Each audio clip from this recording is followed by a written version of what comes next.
with you when you got married. If your husband cheated on you or left or divorced you, he couldn't take any of that. Your inheritance was protected from, your husband leaving and taking it. And only men could be held responsible for debt. And there was something called breadwinner laws that the courts, it was like a systemic law. It wasn't like one specific law. It was like a whole legal framework that said, look, women have to raise kids and be pregnant and have babies. So we have to hold men responsible for financially taking care of women and children. So women couldn't be thrown into a debtor's prison. They couldn't be held legally liable for repaying a loan or anything like that. They could own property. People don't believe that either. People believe women couldn't own anything.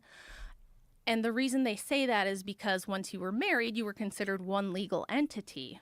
But even then, a married man in the state of New York in 1800 couldn't sell a property that was owned after he was married without his wife's written consent, and the court had to be assured that she was not being coerced into it. So there were already, the anti-suffragists themselves argued, we kind of have everything we want. We have most of the benefits of this, they didn't call it a patriarchy, but what we would call a patriarchy. They said, we're the primary beneficiaries of this system. We have a lot of protections, and if you make us equal, we're going to lose those. What if we get drafted? What if we have to go do jury duty and hear the gruesome details of murders and rapes and things like that? It's going to pit the family against each other. Just with the right to vote? Yeah, why? Just with the right to vote. Why couldn't you keep all those things and just be able to participate? Well, unfortunately, they were right. So one really good example is the women's temperance movement. You guys remember Prohibition? That was primarily women who pushed for Prohibition. It was the Women's Temperance Union. It was a Christian movement to ban alcohol. And women didn't have the right to vote, but they got Prohibition passed, which was huge. It was one of those things that nobody thought was even going to happen. And it happened largely because of their political motivation. And the reason that it worked is because they could go to Congress or they could go to the Senate and say, we're not a political voting bloc. We have a moral high ground from which to ask for these things, because you can't buy our vote. You can't, offer us things and kind of seduce us into voting for you based on promising us things that we want. And they didn't want to lose that because they felt like they had a lot of influence. And the things they predicted would happen, the anti-suffragists said, you're going to see a lot of divorce. You're going to see broken up families because it's going to pit husband and wife against each other, just like it did with my parents, where you've got mom wants to vote for the Democrat, dad wants to vote for the Republican, or vice versa. Now they're fighting about it. They want to split. They have separate worldviews. And political interests will be used to try to wedge between men and women and break up families. And then we're all going to be a bunch of single moms. We're all going to have to work. They literally predicted this stuff. It's in one whole chapter of the book is dedicated to their arguments. How do they have such amazing foresight? I mean, I just would, ignorantly, I would think, okay, well, I think women should have the right to vote. They're human beings. They live here. There's laws that are being called. Why would that? Well, I think one of the problems we have when we look back at history is the fallacy of presentism. We're looking at it through our eyes now with all of the presuppositions that we have about the world kind of baked in. And at this time, so in 1920, people don't realize that men had only universally gotten the right to vote very shortly before women got it. So in the UK, most men couldn't vote until about 10 years before women got the vote in the UK. There was all kinds of restrictions on voting in the United States for men.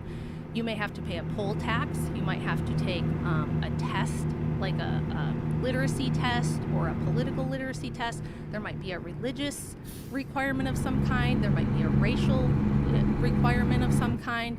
There could be all different kinds of restrictions on men voting. You might have to be a property owner. You might have to be a certain age. So there was a lot of men. It wasn't like all men could always vote and no women could ever vote. And at the time of trying to pass suffrage, there were already a few states in the West that had granted women's suffrage, like Utah and Wyoming. And in Utah is a fun case because it was mostly settled by Mormons at the time. And they were mostly polygamous. And there was this big fight between the feds and the state of Utah because the feds did not. They were like, this polygamy thing is getting really popular out there and it's going to cause us some problems. And they want to give women the right to vote. And the Mormons thought if we give women the right to vote, we can keep polygamy because they're going to vote for it, because it's beneficial to them in whatever ways that the LDS Church thought it was. The feds were betting on the fact that, I think if we give women the right to vote, they're going to say no more of this polygamy, so let them have it. Just let them have it. Well, the feds lost the bet, and the Mormon wives kept voting for the polygamy stuff. The feds didn't like it, so what they did, there was also a little bit of stuff going on with the finances of the LDS Church that was a little sus. They passed an amendment, or a law through Congress in 1878, I think. I could be wrong on the date. To take away women's suffrage. They took the vote back from them. They said, no more voting for you. Can't do that. Because you're voting for polygamy. Yeah. And so women in Utah had suffrage granted and then had it removed for 50 years. It was from, I think it was about 1870 to 1920 that they didn't have the right to vote. And the anti-suffragists, this was a big deal. So pro-suffrage women would go to Utah and anti-suffrage women would go to Utah, and they'd talk to the women and try to, because everyone's trying to get them on their side. And they kind of found that like women really didn't want to be involved in politics. They felt like we have so much going on at home. They were the community organizers. We don't have this anymore, by the way. I'm taking care of my grandparents. I'm taking care of my uncle who, has a disease and is infirm. I've got 7 kids, and so does my cousin, and so does my sister. And we all raise them kind of together. We're very busy. We're doing all the church stuff. We're teaching the kids together. Politics is just like, you have to know so much about it. You have to be so informed, and we don't have time, and we really don't have interest. Most of them were really indifferent, but more were either indifferent or against it than were for it by such a margin. So this is the test. They let them vote on whether they wanted the vote in the biggest referendum was in Massachusetts.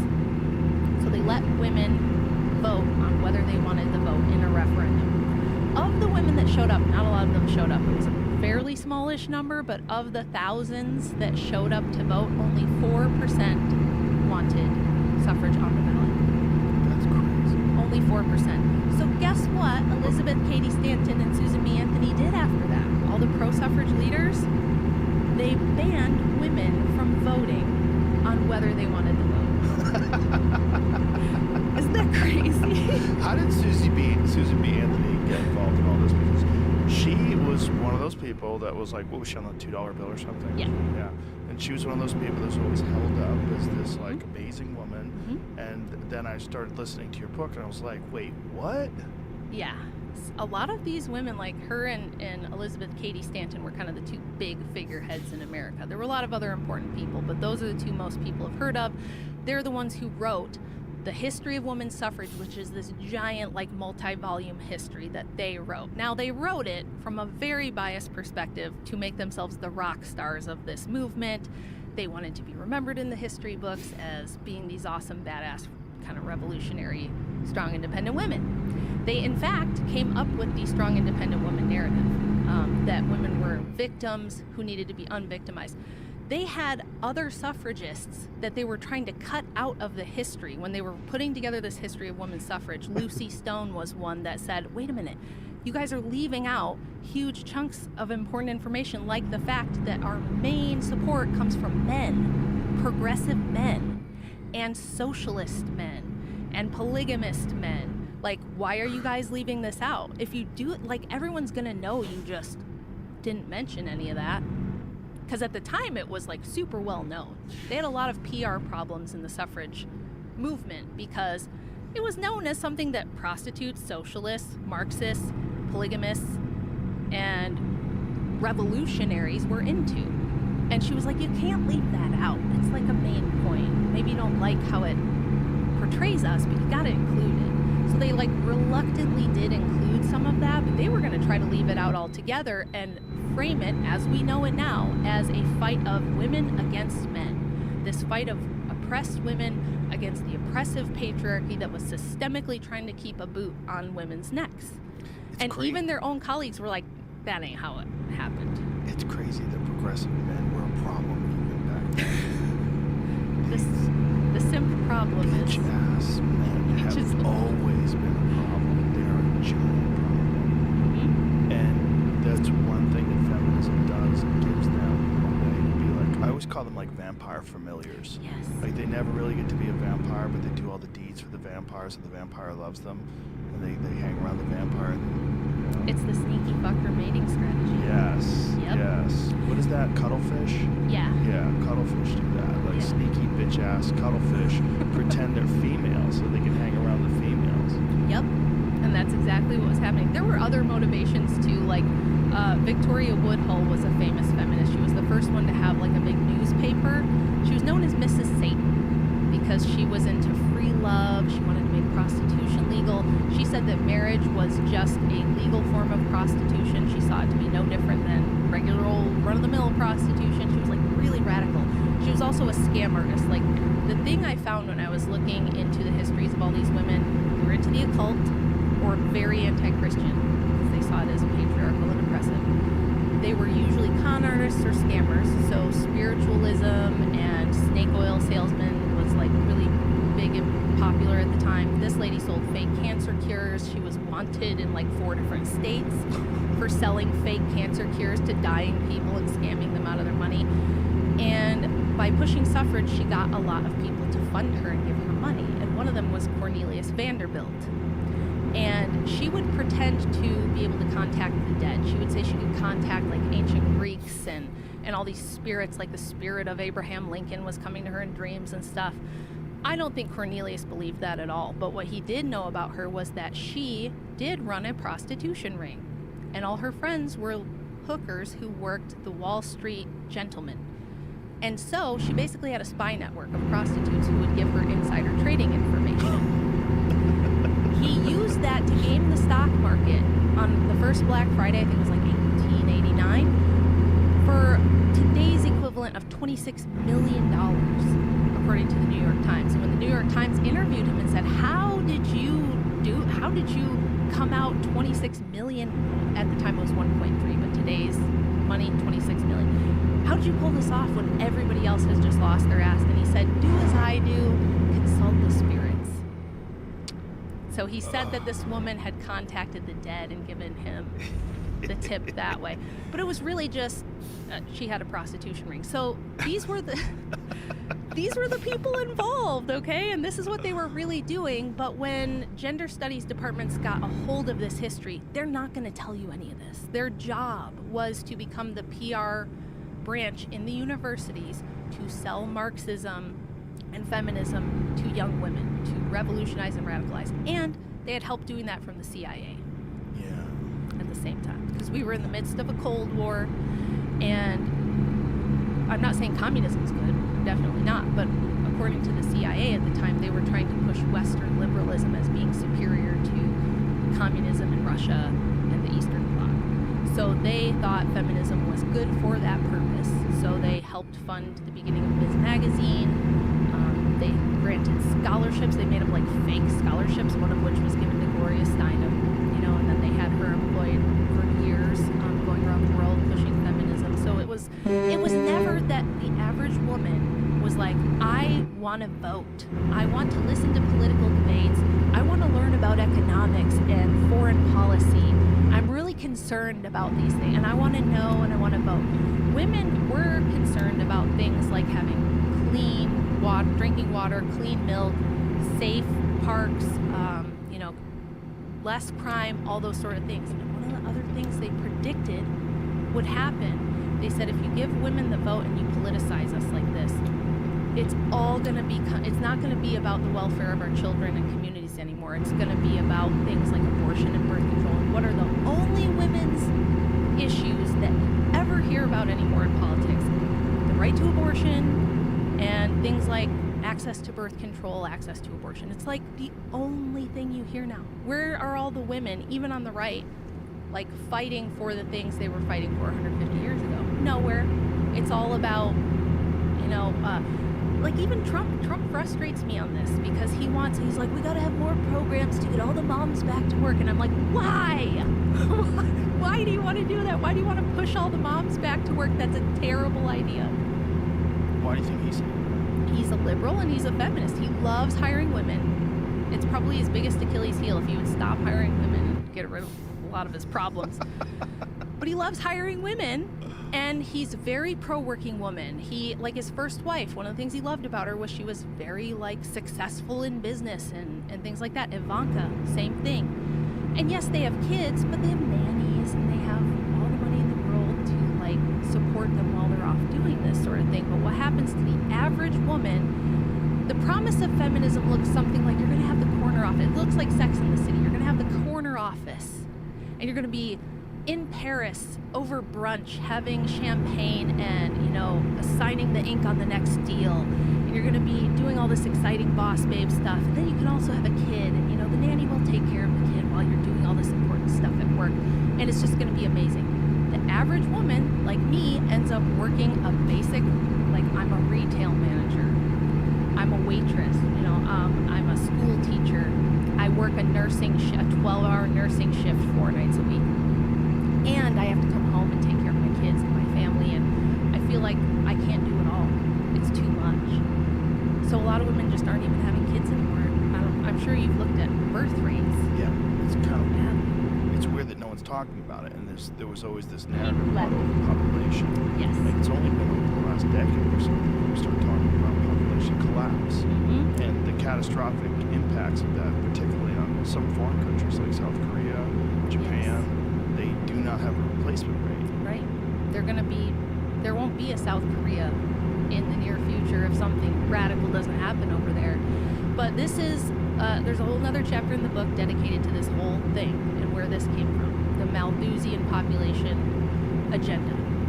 Margaret Sanger gave me nightmares writing the chapter about her. I literally had nightmares about her because she was so evil. Like, it's hard to, everybody's heard what she said about black people. Most people have heard What did she say? Oh, that they're the lowest of the low and we just need to get rid of them. That it would be best for humanity if we could just convince all of the lower races to just stop breeding. So they Planned Parenthood, on purpose, focused on African American and indigenous communities and poor whites too. But she was part of the Rockefeller Bureau for Social Hygiene. It was a eugenics program, and Planned Parenthood was a eugenics program, and she was so antinatalist. You can find clips of her on the internet now where they would interview her on the radio, and she'd say, if it were up to me, nobody would ever have babies anymore. We just would stop having them because life is terrible and life is hard and it's suffering, and bringing children in the world is a terrible thing. Especially, she said, this is a famous quote of hers, the most kind thing a large family can do to one of its young members is to kill it. And her whole shtick was sold on lies. She told lies about her mother. She said that her mother died from overbreeding, that she had so many children it just destroyed her body and she died. Not true. Her mom had tuberculosis and died from tuberculosis like half of everyone back then. So she lied about that. She told a fake story about a woman named Sadie Sachs who didn't know how she kept getting pregnant. The doctor refused to tell her because bad male doctors just wanted the women to just keep having babies, so they refused to tell them how that worked. Which I went and asked my grandma. I'm like, Grandma, you were around like in this exact time period. Did you and your mom like not know how babies were made? And she was like, what are you talking about? Of course we knew that. In fact, she said after my sister was born, her younger sister was the 4th kid in the family, the doctor told my parents, like, you guys need to be careful, like time things and like try it, because it's, you know, she had some health problems. And he's like, another baby might be risky. So if you want to avoid that, here's how you avoid that. She's like, of course we knew. People have known that since the beginning of time. Of course they have. But she wrote a whole book that purported to have thousands of letters from women around the world writing to Margaret Sanger saying, I'm only 23 and I'm on my 14th baby. I'm not kidding. The numbers were insane. She was alleging that there were 23-year-olds who were on like their 11th pregnancy and dying from overbirth, and that they just didn't know how to stop it. And so she was like, this is why we need abortion clinics, is for this reason. Now, I looked into this because there's something called the Margaret Sanger Papers Project. They have everything she's ever done. If she wiped her mouth on a napkin, they've got that in the archives. They have everything. Do you think out of the thousands of letters she said that she got from women saying, I just can't stop having all these babies and it's killing me and I'm miserable, how many do you think are preserved in the Margaret Sanger Papers Project? How many? 0? 3. 3. 3 out of thousands. And I emailed them directly and I asked, seems weird. You guys have like literally letters that she wrote to her friends. You have like all this documentation on everything she ever did. Certainly if she was getting thousands of letters, you've got more than 3. And they said, well, we think it was mostly lost to time, or she sent them to abortion doctors to encourage them to keep going because, you know, people didn't like abortion doctors. So we think she sent it to a lot of abortion doctors to like, you know, give them a pep talk. And yeah, we just don't really know. It's just lost to time. So you think she made a lot of it Oh, up? yes. Yeah. Especially because if you read the book, nobody reads this crap, you know, except me. I'm crazy. Nobody else wants to read all of their horrible writing. But in the book, if you're reading these letters, they sound literally like they're all written by the same person. So it's extremely dubious at best. I would love if the Margaret Sanger Papers Project folks want to come and tell me like where all these are, or if there's any proof of this, I would love to see it, because I looked for 2.5 years and couldn't find anything. In fact, the most popular Sanger biographer in the world, who like knows everything about her, admits that she lied about tons of stuff. She's like, oh, she lied about the Sadie Sachs story. She lied about why her mother really died. And she probably lied about, you know, those other stories and letters too. But she believed it was for a noble cause. She thought what she was doing was good. And the other big secret is she was getting a lot of money. She was getting paid by the Rockefeller Foundation and promoted by people like H.G. Wells, who she was also having an affair with. Turn right. They're all a bunch of creepers, Joe. I'm telling you. She was Sounded like it. Yeah, she she sounded was like an insane married. person in the book. Yeah, she was married and had 3 kids. She left her kids in like hippie bohemian communities. One of them died from neglect in one of these communities. Didn't care about her kids at all. In fact, one of her sons grew up and said, my sister would not be dead if my mother gave any shits about us whatsoever, but she didn't. She was anywhere except where we were. Any excuse to leave. She let her ex-husband take the rap for her distributing illegal stuff about like abortion and birth control. That the Comstock laws didn't allow that back then. So she was wanted in court and was going to be put in jail for distributing that stuff. She let her husband take the fall for it while she went to England and had affairs with people like H.G. Wells and Havelock Ellis, and they were all bisexual, and they were all occultists and doing all this crazy stuff. But people, H.G. Wells called her the most incredible woman ever to live and said that she was going to have more impact on the future of humanity than any other person. This episode is brought to you by ZipRecruiter. When you want to train your dog, you don't want just any rando off the streets who likes animals. You want someone with the skills to get your pet where you want them to be. Someone who can help you help them.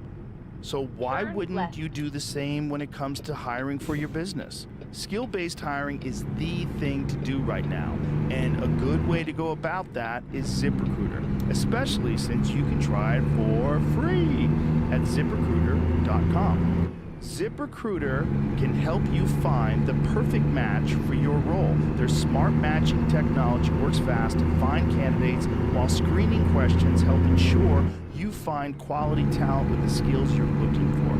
It even has filters you can use to see who's been recently active on the site.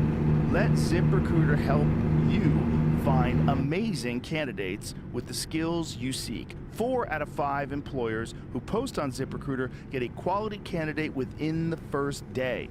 And now you can try it for free at ZipRecruiter.com/Rogan. That's ZipRecruiter.com/Rogan. Meet your match on ZipRecruiter. Why do you think he thought that?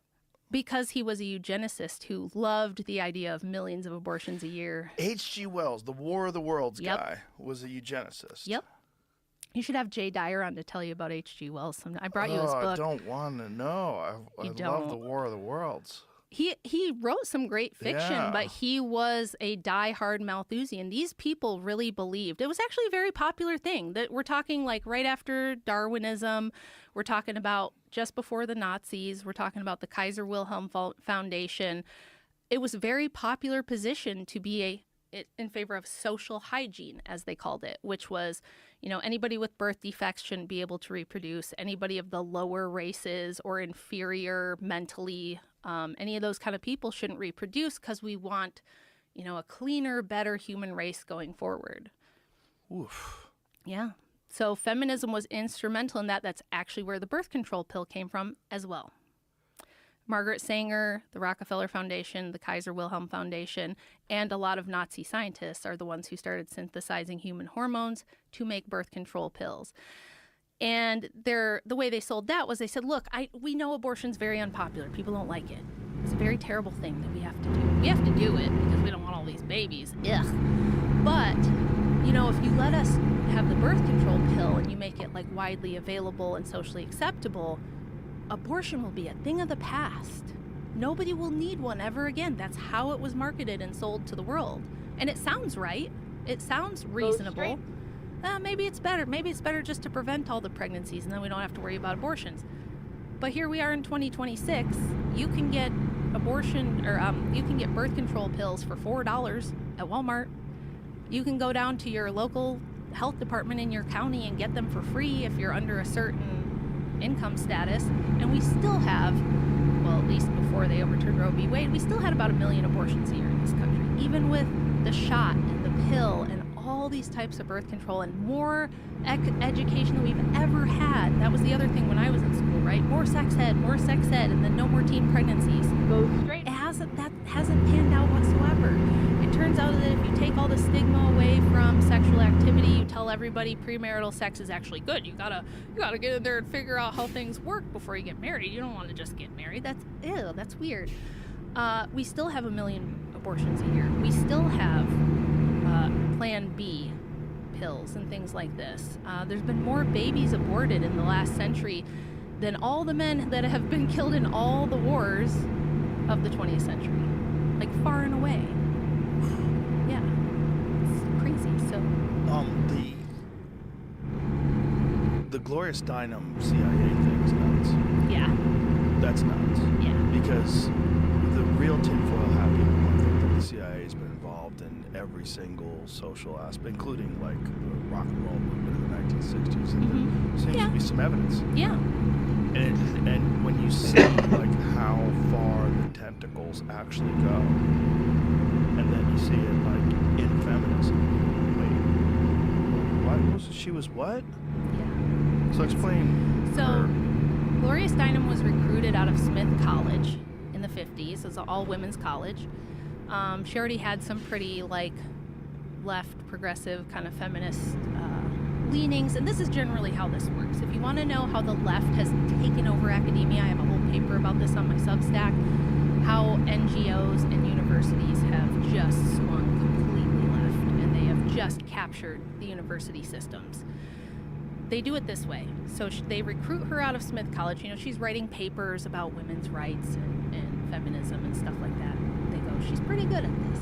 So they approach her and they say, we're willing to offer you something called the Chester Bowles Fellowship.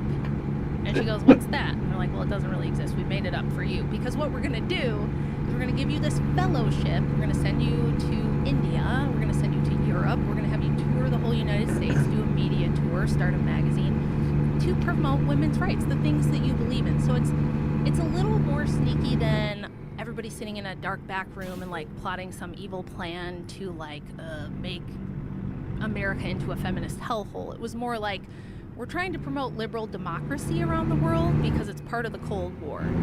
You're really good at this feminism stuff, and if we can get a lot of women voting, and if we can get them into universities and mobilize them as a political group, just similar to what they did with black people. Convince blacks that you're all oppressed, you're all victims, and radicalize them and make them permanent Democrat voters. Same thing that they did with feminism. So they sent her to India, where she worked for the Ford Foundation, again, the same people who created gender studies.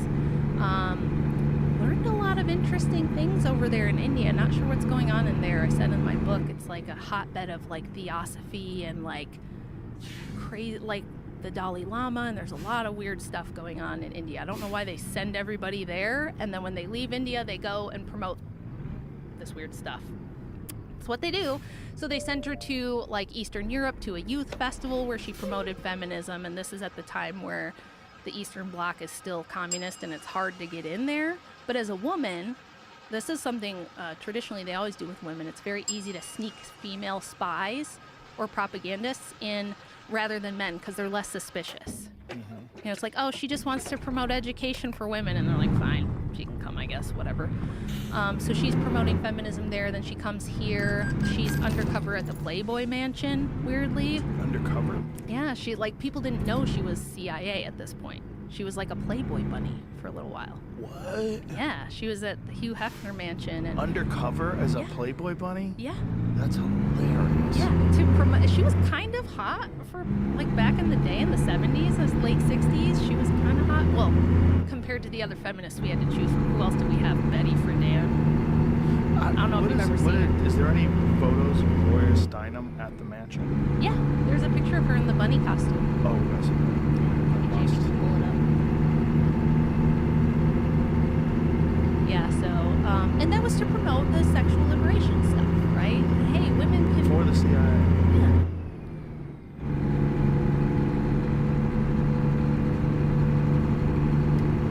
Undercover Playboy bunny. It's an HBO original. Mm-hmm. Wow, there's a documentary on it. That's crazy. I wonder how they frame it.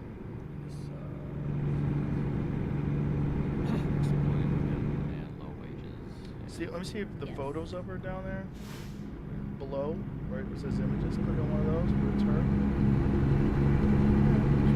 Yeah, good enough. That's not her? Yeah. Oh. Is that Christy Alley playing her? Oh, yeah, she played her. Gloria, and that was in, from what year was that? 85. Wow. That's crazy. But she did come out in her memoirs and talk about it. Interesting. And she also talked about... Did she talk about that she was working with the CIA? Yes. So she started Ms. Magazine with CIA funding. She was working with, like, Clay Felker and a couple of other... Is that her? No, that's not her either. She was okay. I mean, it was nothing thrilling. But it was good enough to get her in there. And like I said, her and Betty Friedan had, like, this rivalry, this vicious rivalry in the press because Friedan was a Marxist. There's always been this battle between, like, the liberal capitalist type of feminist and the Marxist type of feminist. And Betty Friedan was not attractive. She was very frumpy. She was older. And the press loved Steinem because she was, like, stylish and cool. She had, like, highlights in her hair, and she was kind of a hippie. So she got all the press, and she started Ms. Magazine, which there's a whole bunch on that in my book as well. But yeah, it was part of the Cold War. It was part of pushing, like, the liberal democracy stuff to contrast it against, like, the communist Eastern Bloc at the time. And it was very useful. There's extensive writing from so many people in this movement about how, hey, if you can get women, young women, into universities, they're very easy to propagandize. They're very easy to program with whatever worldview you want to give them. And if you want to make them into revolutionaries, they make excellent revolutionaries. This is why right now you see women in Minnesota and Portland and LA going up to ICE agents and getting in their face and calling them names and, oh, you got a small dick, little man, you think you're tough shit. If you're wondering why is it women? Why are women trying to, like, fight ICE agents in the streets? It's because we send them all to college. They get indoctrinated with this Marxist feminist worldview that masculinity is toxic and bad, that men are inherently violent and oppressive, and women are inherently, like, Mother Nature, Earth types who bring goodness and fairness into the world, make sure everyone has enough to eat. This is the, like, false dialectic that everyone gets taught. So they see what these women see when they see ICE arresting, even if it's a sex criminal who has warrants, they don't care. They see him as a sweet, innocent victim of the evil white patriarchy. That these are fascist Nazis coming to arrest the beautiful baby immigrants who are helpless and need protection from mommy. So they weaponize that. Did you see there's a video of this guy going up to people to try to get people that ICE has deported brought back into the country? Have you seen this video? Let me send it to you, James. It's quite funny because he's explaining how one of them, the one who wants to come back to the country, has committed 5 murders, but he thinks he needs a second chance, and they're 100% agreeing with him.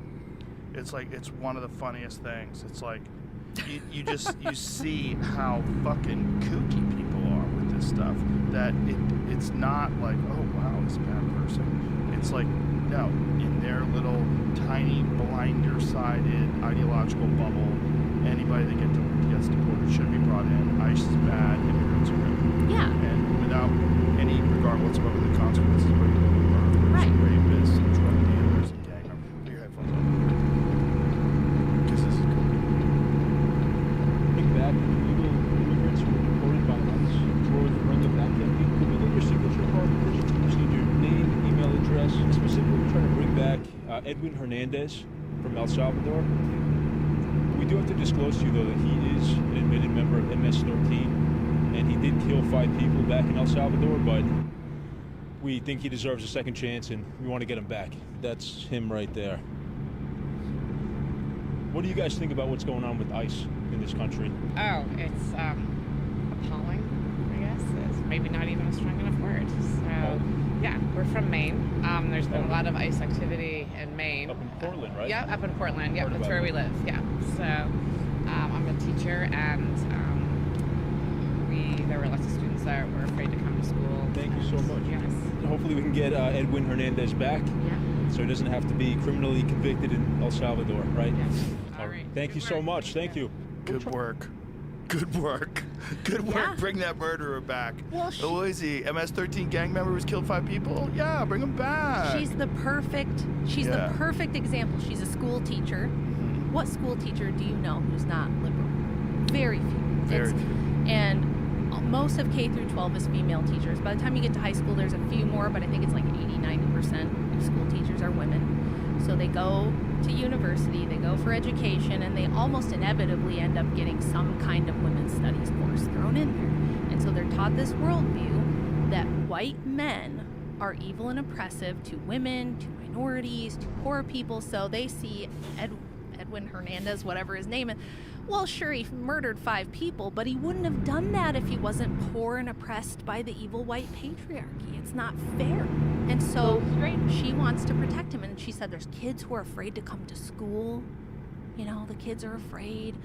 It's just like the Democrats last night with their little reply to Trump's State of the Union, where they said the same thing. Oh, if you've been trying to protect your neighbors from the Gestapo who's coming to arrest them, we understand how stressful that is. They just create this completely false narrative. That's not how the world really works. Ask the average white man out there who he's oppressing, because most of them are just working hard as, Amazon delivery drivers or plumbers or Right. sewage workers or something like that. The average white man has never had this incredible amount of power. It's Right. all framing. The minute you take away and destroy the framing that everyone accepts, this all falls apart. Which is why I wrote the book, because I'm like, if women knew, specifically, women like me, this is supposed to be for us. This whole movement was supposed to be for me and my daughters to liberate us. And I was like, okay, from what?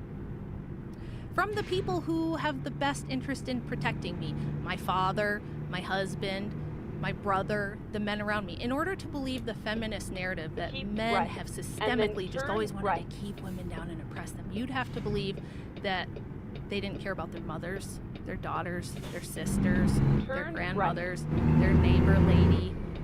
Just all the men wanted to just systemically oppress the women so that they could have free maids and sex bot women at home. There was a ton of propaganda in the 70s as well about this. Remember the Stepford Wives movie? Uh-huh. Where it was revealed in the movie plot that all the evil men in this nice suburban neighborhood full of white people, they all had sex bot wives. They didn't want their real wives. They wanted a mindless sex bot that cleaned the house and baked casseroles.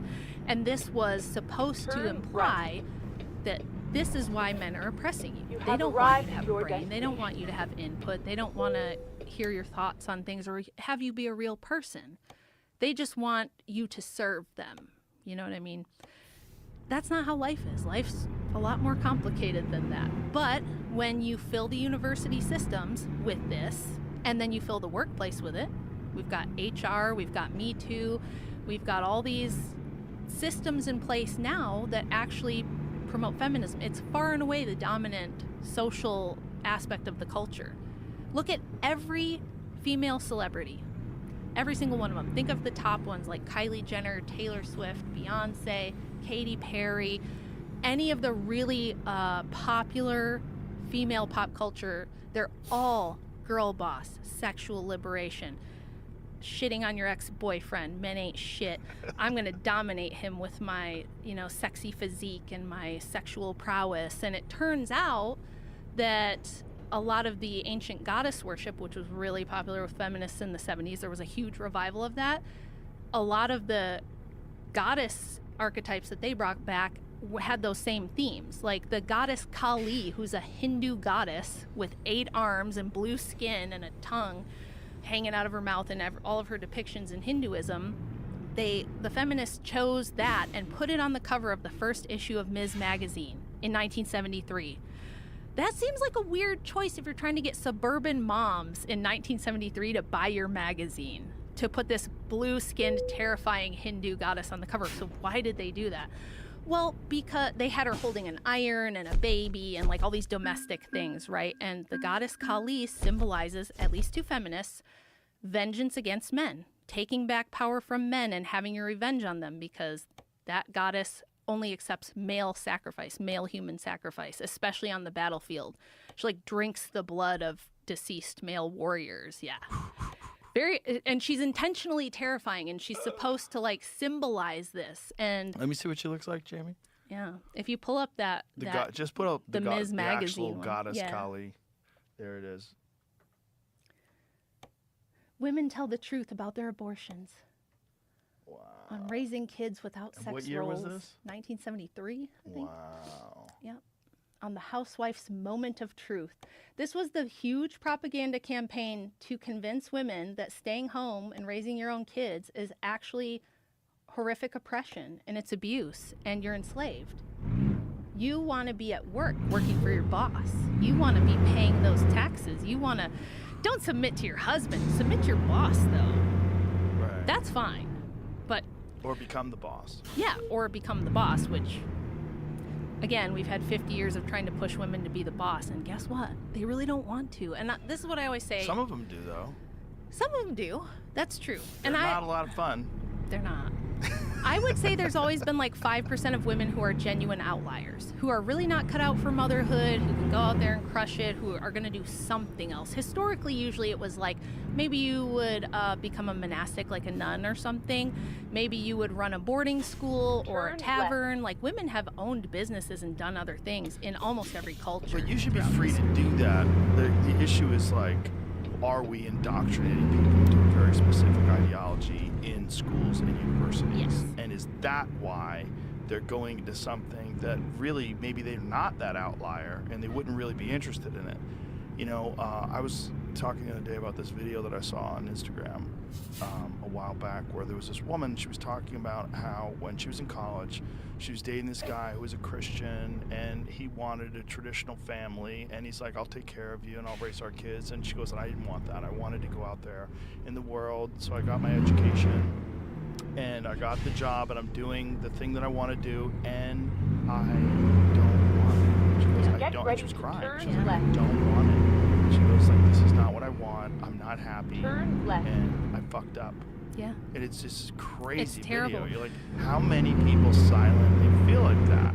Yeah. Well, the truth is that since this book came out a few years ago, I've paid a pretty high personal cost for putting this information out there. And in the first chapter, I say, look, I'm just going to present to you the actual facts about the history and what really happened, because I think it's for you women to decide. This is supposed to be for you. I want you guys to look at what really happened and the results of that. And the whole last chapter is like a ton of statistics about where are we now after 50 years of this being the super dominant thing.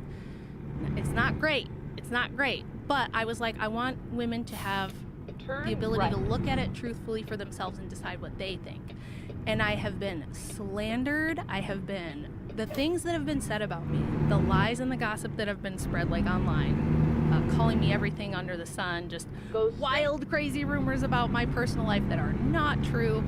Because but that's going to happen. Yes, to it anybody is. That's It in is the going to public happen. That But says anything controversial. I'm kind of seen as somebody betraying the sisterhood, right? Because we're so programmed that it's like the knee-jerk reaction from women oftentimes. But I get hundreds now, emails, DMs, letters in the mail even, to our P.O. box from women. Like one was a lady who was like, I'm 60 years old. I'm sitting here reading your book and it's covered with tears. because I fell for this shit. Now I'm 60 years old. I have no husband. I have no kids. I have a shitty job that I hate.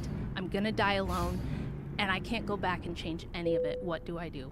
Do you know who's upset about it, too? The lady who created Sex and the City. Oh, yeah. Did you see that? She's a gem. Yes, there's like a video about that, isn't there? Where she said that she regrets having ever made that. Yeah. Isn't that crazy? Because how many women saw that and like, I'm going to be that boss girl. Yeah. I'm going to be that. What was the one lady that fucked everybody? The hot blonde lady? Jamie, you Samantha? know. You're a giant. Aren't you a giant fan of Sex and the City? No, but that's the character's name. Character or actor? Both. Yeah. That lady, she was in all the like Kim 80s Cattrall. hot. That's it. Yes. Super hot. Yeah. Yeah. And it was like, I'm going to be like her. I'm going to be a Samantha. Yeah, I know. Yeah. Well, I mean, it was pushed on me really hard, and I was told you're like a loser. I'll never forget this. It was like maybe 12 years ago. Somebody from the RNC that I was arguing with online about this, she told me, you should be ashamed of yourself. You are not a proper conservative woman, and you are not contributing to the movement by staying home with your kids. And I said, really? How's that? She goes, what about the GDP? I was like, the GDP? She's like, if you were a real Republican, you'd be out there working and contributing to the GDP. And I was like, Christ. You're right. Raising 5 children and trying to make them the best human beings I can help them be. Who wants to do that? I should get out there and work for a corporation. That's what that was her argument. Yeah, and that's crazy. I debate feminists all the time. Yeah. Online. I'm pretty undefeated if anybody wants peace. Well, Come here's the get thing some. about liberals online. I was just talking to Andrew about this. Yeah. So that So- was incorrect to take on her. The opposite is true. I've never regretted Oh. not having children. I feel compelled to have a career since I was a child. But who's judging? Not me. Read all about it in my new book. But I thought, so why does it say here, Sex and the City writer Candace Bushnell, 60, admits she regrets choosing a career over having children as she is now truly alone? I don't know. And then there's a I would link. imagine she was selling a book and they're taking something out to get some headlines. That could This be. is the Daily 7 Mail, years though. The Yeah. Daily Mail's a little sus, Yeah. right? It's pretty. Click on that, highlight that, and click on that article, that Daily Mail article. Like, did they quote her? Even if So it's just the even if where it's it says not there via Daily Candace, Mail. Oh, here it is. there's definitely plenty of other women who push this stuff. 100%. Who say they regret But I it. wonder, like, how are they able to say that she regrets this if she doesn't, if there's no quote attached to Get it? ready to turn right. So what does it say here? Then when I got divorced, I was in my 50s, started to see the impact of not having children and Turn being right. truly alone. Okay. I do see that people with children have an anchor in a way that people who have no kids don't. Okay. And what does it say below that? Any more? Did she elaborate? She explained that she didn't feel like dating in her after her 2012 divorce. Ballet dancer. Get ready She to married a ballet turn dancer. left. Red flag. This was in like the background. Sorry, male ballet dancers. I'm just Turn kidding. left. It's not that long to get to my age. I know women who have gone longer. So that was it. That was the entire quote. Well, I can see why they took it that way then, but Yeah, that seems like. maybe she's saying overall she still thinks it was better to go after a Or maybe career. she's just gaslighting everybody to sell a book. Could you be. know? Maybe she's like, if you want to sell that book, you gotta be like on the go-go boss girl. I journey. suppose so. But like you asked me like, do women really want to be in the workplace, or are they only kind of really choosing Well, the isn't girl boss that's a stuff? giant generalization anyway. Right, of course some, it is. Obviously, some course women it do is. and some women don't. And there's a lot of women who naturally determine they want to have children, want to Yes. have a family. Well, And then it's also finding a guy that you can trust, that you care about, and you think is going to stick with you, Yeah. and who's really going to be invested in this whole thing. Oh, Someone yeah, who's like a I, solid man who's not going to become an alcoholic and lose his job and fall apart. That's what and then happened to you're me. fucked. that's what happened Right, to me. that can happen anyway. But that aside, for just a moment, Simone de Beauvoir, arguably the biggest feminist of second wave, the French intellectual who was buddies with Jean-Paul Sartre, and they got in trouble for grooming underage kids and seducing them and all kinds of crazy stuff. But she's respected as the greatest feminist intellectual of the 20th century, and she was super influential. And in a 1970s interview with Betty Friedan, she said, I don't believe that society should give women the opportunity or the choice to stay home and be mothers, because if we do, they're all going to pick that. and I don't think it should be an option. So Oh my God. it was the view of the feminists that, yeah, and Susan B. Anthony and Elizabeth Cady Stanton said that. They said, we would have never passed suffrage had it not been for men. If it was ever left up to women alone, we would have never passed suffrage. They would have never gone for it. They don't want liberation. Now, of course, from their view, they're like, well, it's because they're oppressed and they don't know that they hate their slavery yet. They just haven't realized how oppressed they are. And if they could see it, for what it is, they wouldn't like it. But we couldn't convince them for 100 years. We had to convince the men that don't you want your daughters to have their own money and this and that. So the feminists themselves say women didn't want it. If we ever left it up to women, they wouldn't have ever chosen it. At least not as a whole. Sure, there would always have been a minority, but I would argue that the minority of women who fought for that were the ones that And then the status quo historically of get yourself a good man, have a family, stay home, it doesn't work for them. So a lot of them, there's a book about this, Edward Dutton wrote a book about witches, feminism, and the fall of the West, where he says traditionally, women, the archetype of the witch being ugly and haggard and living on the outside of town, it's kind of historically accurate. Most of the feminists, have you ever seen a picture of Susan B. Anthony, for example? I have not. She is aesthetically challenged, we'll say that. So is Betty Friedan. So are a lot of these women. Not all, but a lot of them are. And I think, we're not really interested in them. I think they look at the system and they go, this isn't fair to me. I'm smart, I can do other things. I'm just a baby factory. The amount of women who have called me a baby factory is pretty insane, because I have 5 kids. Well, they're not fun women. No, they're not fun. Yeah. They're like, I don't want to be you. You're just a baby factory. And it's the same kind of men that call me toxic male. Oh, yeah. It's just... How dare you be a successful masculine archetype of man? You're not It's very allowed to threatening. lift weights. Right, it's very threatening to people. Well, in some ways, I'm the weirdest person to be here talking about this, because I grew up a tomboy, and I have a lot of people use this against me. They're like, oh, you're actually really masculine for a woman. You may not always look super masculine. Well, you're really into firearms. I'm a firearms instructor. I love weightlifting. I'm like an OG meathead. I love bodybuilding. I did powerlifting for years. I grew up on farms playing in the mud with the other boys in the neighborhood. That's what I liked to do. But I think that when you grow up like that as a woman, you realize, I'm really strong for a woman. I can deadlift 250 pounds for sets of 5. But the guy next to me who has never trained in his life can do that too.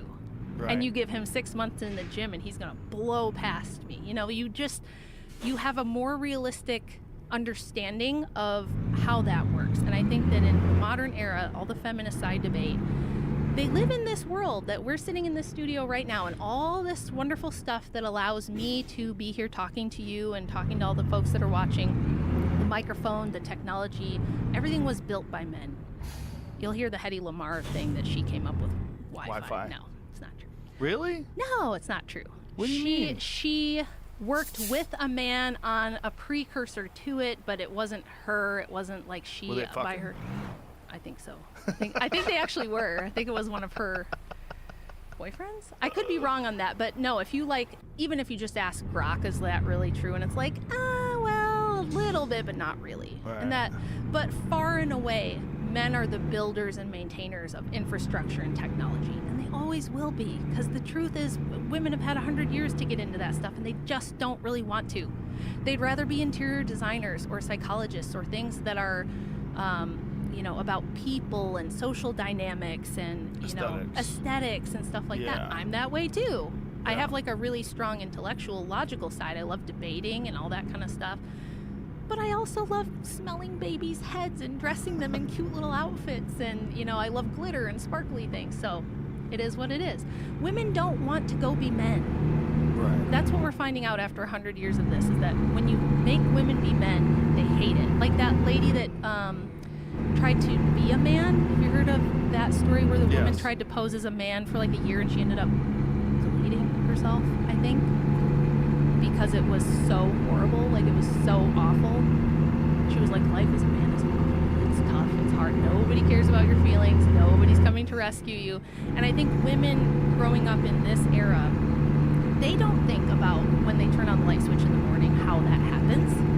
When they get in their car and drive to work, they don't think about who built the road they're driving on, who built the cars or designed them, or who changes their oil. It's all men. When they flush the toilet, they don't think about, hey, if that toilet backs up or the sewage, the sewer treatment plant has a problem, it's going to be men that go in and fix it. If there's a hurricane or an ice storm, who's going to be back out in the dangerous weather trying to rescue people and get the power back on? It's going to be men. I'm waiting for the feminists to come and rescue all the people from the floodwaters and to put the power lines back up after the tornadoes come through. So far, they have not appeared. They haven't shown up to do the dirty, dangerous, and difficult jobs that men do. And I'll believe them that what they want is equality when they start signing up for those jobs. Well, it's just such a bizarre perspective to think that it's not a huge task to raise children. Yeah. And to care for them and communicate with them and see to their emotional needs and help them solve things and figure things out and help them with their schoolwork and just normal stuff that is so crucial to the development of a child. Yeah. And we've somehow, because there's no monetary, you can't put a number on that, how valuable it is. It's not valuable. If it's not bringing in money, if it's not contributing to the GDP. Yes. Yeah. That whole myth of women's unpaid labor. I'm glad you brought that up. I just finished a huge project that I'm working on with Andrew, my excellent handsome husband, and Stephen Crowder, Dr. David Patrick Harry, and Rob Knorr, who's a champion debater. We put together a feminist debate course that's coming out really soon. I think this week. I think it drops this week.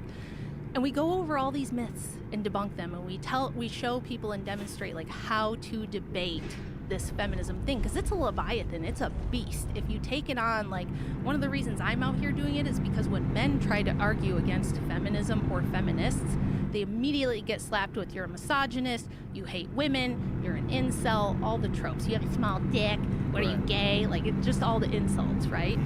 Well, when I sit in front of them and make those arguments, you can't really just get away with that. You have to contend with them because I'm a woman. Right. I mean, you could try to insult me, but it's not going to land the same as when you do that to a man. So we put together this course to try to help people deconstruct the framing that's been built, question all the founding axioms that feminism was this good, necessary, grassroots thing, that it's good for women, that if it ever went away, all the women would be chained to the stove in servitude and not allowed to learn how to read or drive a car. When you hear about women's oppression in the Middle East, that's a result of Islam.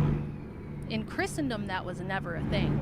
Even in ancient Christianity was one of the first places that women were really seen as full human beings. And a lot of it's because of the Theotokos, the Mother of God, the Virgin Mary, being the ark of the new covenant that brought Christ into the world for man's salvation. She was even asked by an angel, and she said, let it be so. Which is so bizarre that modern feminist women support Islam. Right. Yes, they do, and they hate Christianity, and they hate the Virgin Mary. They don't like her being an archetype of virginity and motherhood, and strength and men's salvation. They don't like that. But they'll support Islam all day long. That's fine. It's so strange.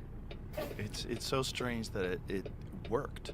Mm-hmm. It's so strange that something that goes against actual human nature somehow or another became the prevailing ideology amongst liberal women. Yep. The occult aspect of it was very shocking. Yes. It was very weird. It was very shocking to me. You didn't know. When I started researching to put together the book, I thought it was going to be mostly about the funding of the feminist movement, the Jekyll Island Club, being the same guys that went to the Jekyll Island in secret and put together the income tax and the Federal Reserve and the compulsory education system. I thought it would be mostly about that, and the fact that women never wanted it. The women weren't the ones that just came together and demanded it. And then I started researching all the popular figureheads and really reading their stuff, because I was like, this is a very unpopular, I'm making pretty intense claims here. So I really have to be able to back it up, and I better make sure I'm correct, and I better make sure I'm accurate. Because whenever you're challenging a narrative this big, everyone's going to go through with a fine-tooth comb and try to see where I'm wrong, or see if I'm lying, or see if I'm twisting things. So I did 2.5 years of just reading feminist literature. It was rough, but I got through it. And what I found was, holy moly,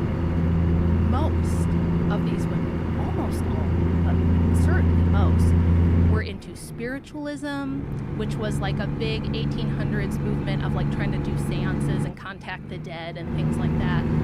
Theosophy, which combines like Eastern occult practices with like other Western traditions.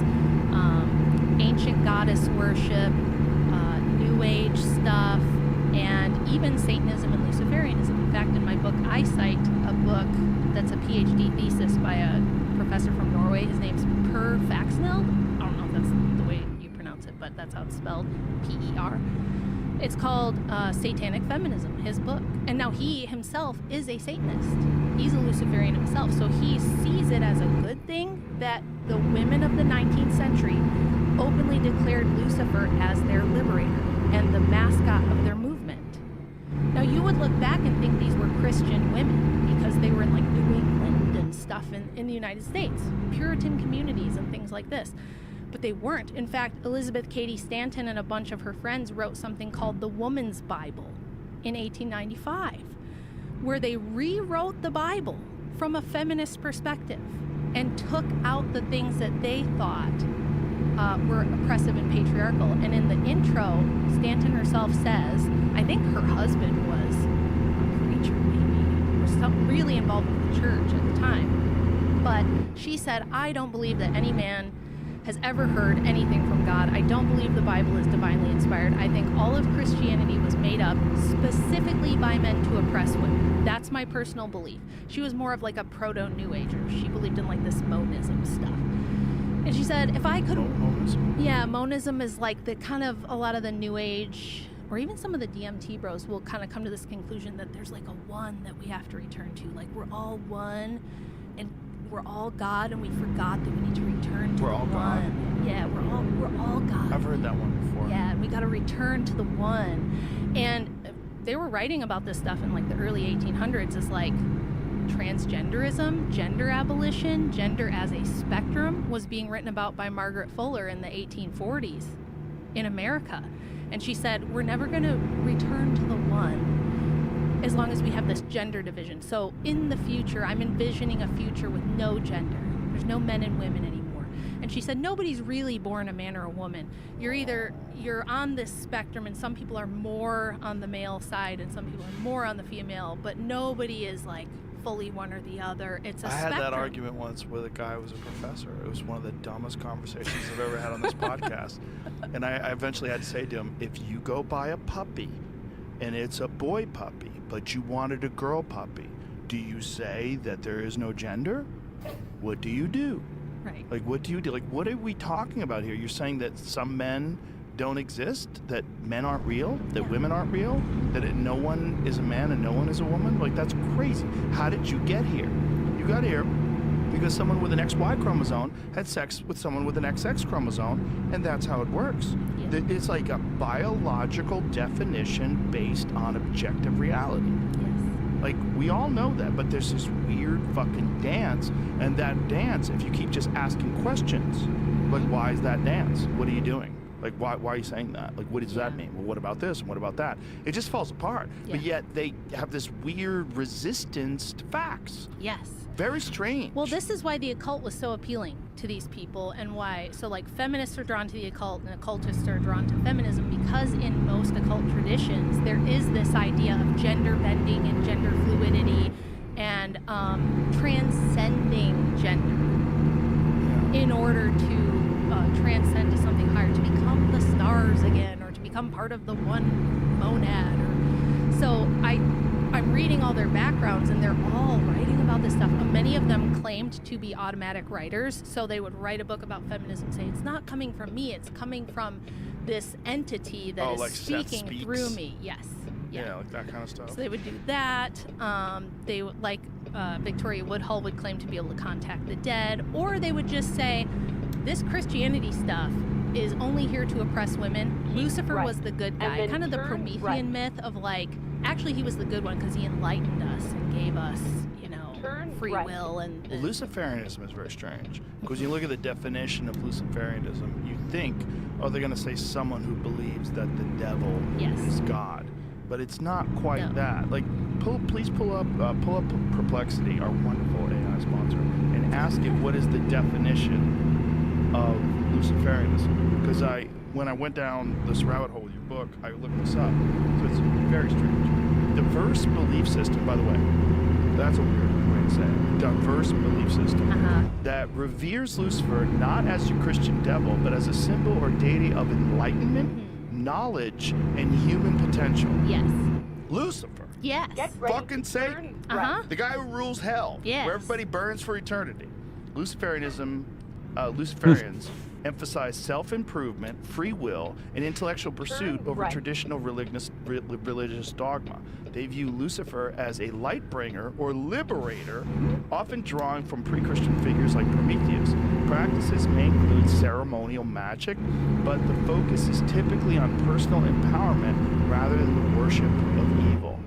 But that's a trapdoor, ain't it? Yes, it is. That's what it seems like. It's exactly what it It is. seems like a trapdoor. Just the way they describe it, you're like, oh, well, that's me. I'm into self-improvement. And that's I do where you cold plunges. get, that's why it's, we're all God.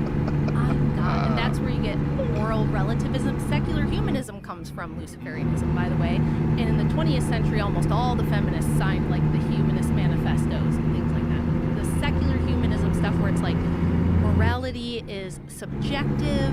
You know, what's right for you at the time is what's right or wrong for me at the time, and there is no objective moral facts. Yeah. By the way, the reason they get away with rewriting the history on feminism is because they use something called standpoint theory. And this is an epistemological framework that asserts that there is no such thing as objective historical truth or facts. There's no objective timeline of history. There are no historical facts. And to the extent that these historical facts exist, they were created by white patriarchal oppressors to perpetuate their patriarchal oppression. Oh, so boy. we can't know the real history unless it's told from the perspective of the most oppressed woman.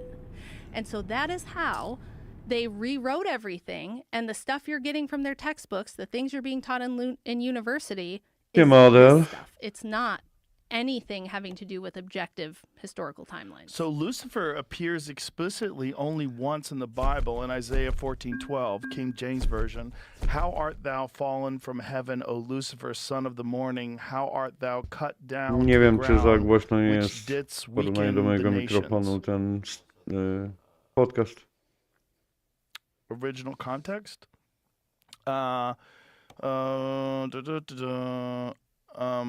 Lucifer translates from the Hebrew term meaning shining one, bright one, or light bearer, often linked to the morning star.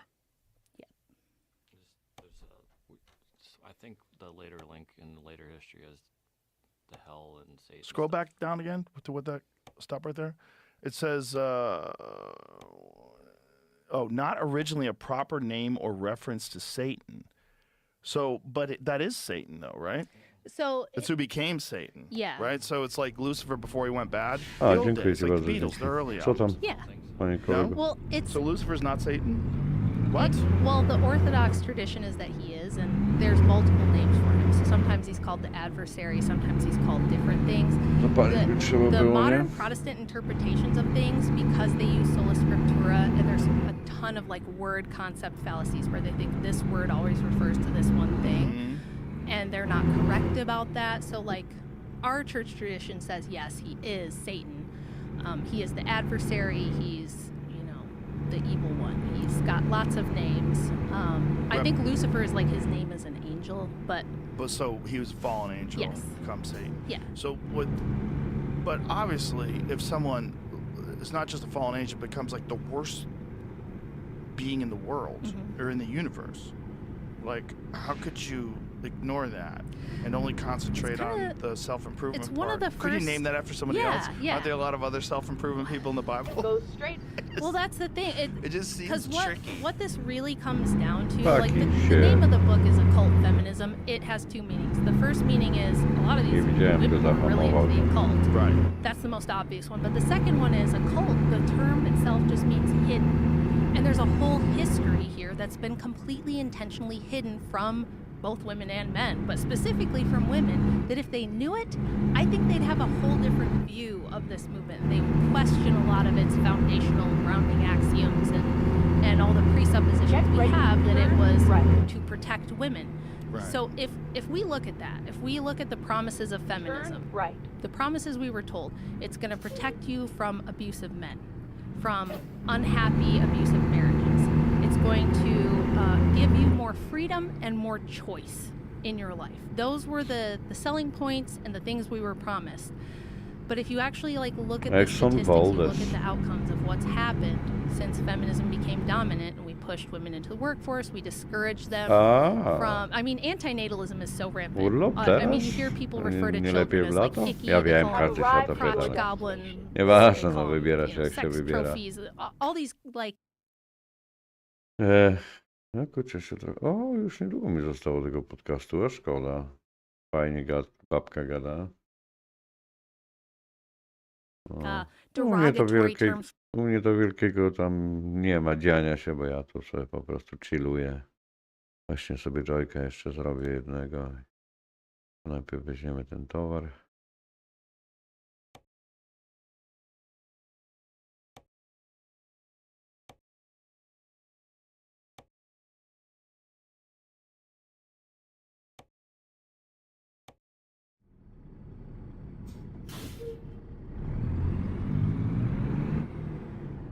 Gdzie ona stoi? Tam z tyłu pewnie.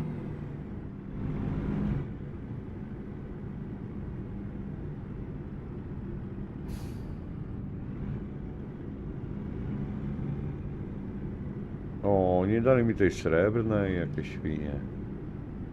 Znaczy tą chromowaną, nie srebrną. Tą chromowaną to bym kurde chciał.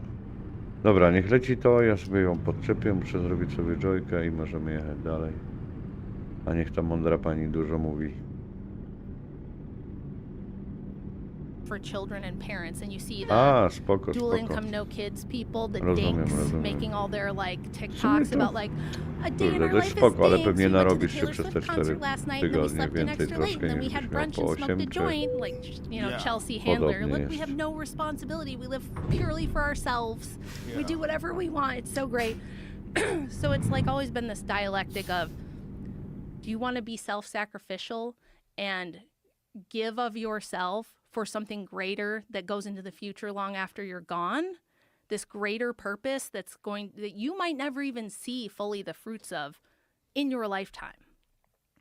Or do you want to party and have fun and go after what you want now and be kind of hedonistic, kind of selfish? And that's the Luciferian paradigm. Even the Satanic Temple guys, Anton LaVey and all those guys, they said, look, we're not even deistic Satanists. We just think, I'm my own God. I decide what's right for me. I do what I want in my life for my own fulfillment. And nobody is entitled to anything from me. I decide if and when I want to give anything to anyone. This life is for me. Those are kind of the two sides you kind of end up on. And so when I say a cult, I kind of mean that too. I kind of mean yeah, raising 5 kids was really hard. I didn't buy fancy new clothes. I didn't get beauty treatments. I didn't do much of anything for myself. I went 20 years with no sleep. It was, it is hard work, but my children and hopefully their children, who is who I wrote this book for. When I wrote it, I thought it was going to be I didn't know I was going to be here talking about it. I thought it was going to be for my grandkids and my great grandkids and things like that, because I wanted them to know this stuff. That's hard. It's hard work. And on the front end of that, the first 20 years that you're raising kids, it feels kind of thankless sometimes. It feels tough. And you go, what am I doing all this for? It's so... Let's go. My friends are out at the Everything concert, hard they're feels partying. Like that. Yes. Every job feels like that. Yes. So when you put in all that hard A work nie, and jeszcze miałem sacrifice on the front, zaplanować now I'm in sobie. my mid-40s. My kids are all grown. Zawsze I have sobie planuję. children. Zawsze sobie planuję. Jak są rzeczy do odkrycia, znaki zapytania, to trzeba przejechać albo przez miasta, których się jeszcze nie było. To bym pojechał tu naokoło, przez kraj. To mnie nie opłaca się. A w Albuquerque to zawsze królik Bugs źle skręcał, nie? O, trzeba tu wjechać, bo tu chyba jakiś... A, Peterbilt jest dobra. Trzeba wjechać. O nie! Aha, dobra. Oj, ale ominę. Zaraz, jak to mnie teraz puściło? A nie, dobrze w sumie. Jadę przez to. Nie, dobra, niech leci, bo that are gadam like in sobie their pod nosem. mid-20s adults. My youngest is in high school. I have more time to do other things. That's why I said we give women backwards advice. We tell them spend all your fertile years building an education and a career, and then later, if there's time for a family, maybe you can do that if you want to be weird. What we should tell women, I think, is you can do a lot of things. I'm not saying you only have children and you never do anything else, and that was never the case historically. It was never the case. I had my first child at 20. I had my last one at 32. I got a lot of living, God willing, that I'll be able to do other things. I'm doing this now. Once I have grandkids, you probably never see me again because hopefully I'll be doing a lot with that. I'll have time to do things for my church, for my community. I could do anything I want. I can garden, I can write books. There's a million things you could do. And that was always the case. This idea that women didn't have choices before feminism is nuts. They were writing novels. They were supporting themselves, doing all kinds of other things. And what's happened after feminism is now, I think, you don't have many choices. Because, like, my daughters, my second oldest is like, I would love to just get married right now and have kids. But, like, how do we pay for it? What do I do until I find a husband? Like, between 18, say I don't find a guy till I'm 23. What do I do for those 5 years? Just stay at home and twiddle my thumbs? Like, what do I do? Do I get a job? She feels like she doesn't have choices. She would love to stay home and have kids. Most of the women who write to me are like, I had one lady write to me and say, ever since I got together with my boyfriend and started going to church with him, all I can think about day in and day out is getting married and having kids. I daydream during the day about my future children, and I dream about them in my dreams at night. That's all everything in me wants to do that. But I'm in my last year of dental school, and I have all this debt, and my parents fully expect me to graduate and start a dental practice. And if I told them I'm not going to do that, I'm just going to stay home and have kids, they would lose it. They would probably disown me. They would think I'd lost my mind. They would say, are you kidding? You can't do that. And I talk to women all the time who feel like they're trapped that way. And the truth is, feminism didn't make anything safer for women. It did the opposite. If you look at, we have so much data on this, cohabitative relationships where you just live with your boyfriend have a 35% higher domestic violence rate than married couples. If you look at child abuse, there's something called the National Incidence Study. I have a whole breakdown of this on my Substack too. It's gone over the last 45 years of all the data we have from every reporting agency in the country. It's the most comprehensive one. For the last 45 years, children who live with married biological parents are 12 times safer on every metric, whether it's sexual abuse, physical abuse, emotional abuse, neglect, by a factor of 12 times safer than any other living situation. And kids that come from disrupted family living situations like mine, where you got divorced parents and like dad's got a girlfriend, mom's got a new husband, those sort of things, those are all far, far, far unsafer for children on every level that we look at. And then if you look at kids from fatherless homes, the risk for everything, addiction, learning disabilities, mental health problems, ending up in a juvenile facility, being homeless. It's like between 70 to 85% of kids in those situations come from fatherless homes. So what we've done over the last 50 years is take dads and husbands out of the home and replace them with the government. And it has made women and children more vulnerable to abuse, to abandonment, to ending up on welfare, to ending up in any number of bad situations that you can think of. It didn't protect us. And I think if more women knew that, they would at least, give it a second thought and be like, maybe the whole getting married and having kids thing isn't so terrifying. We don't fearmonger women about what can go wrong if you dedicate your whole life to a career. We don't tell them, well, what if this happens? What if you try to be a brain surgeon and then you get Parkinson's and you can never work again? Right, but what percentage of people in this country, families in this country, require both parents to work in order to get by? Most. Yeah. Most. So what's the solution to that? Well, I think it's not going to be quick. It's going to be a multi-generational project, but I think if you give women the choice, I believe Simone de Beauvoir when she said that if you give women the choice, more and more will choose to be moms and stay home at least more. If they can't, If in this situation we're specifically talking about, where they Yeah. require 2 incomes in order to pay the yes. bills. So that was me. So when Andrew and I got together, and we had 2 kids of our own, we've now got a house full of kids. He's, starting his career. He's making okay money, but nothing crazy. And we had to move out to the country where it's cheaper.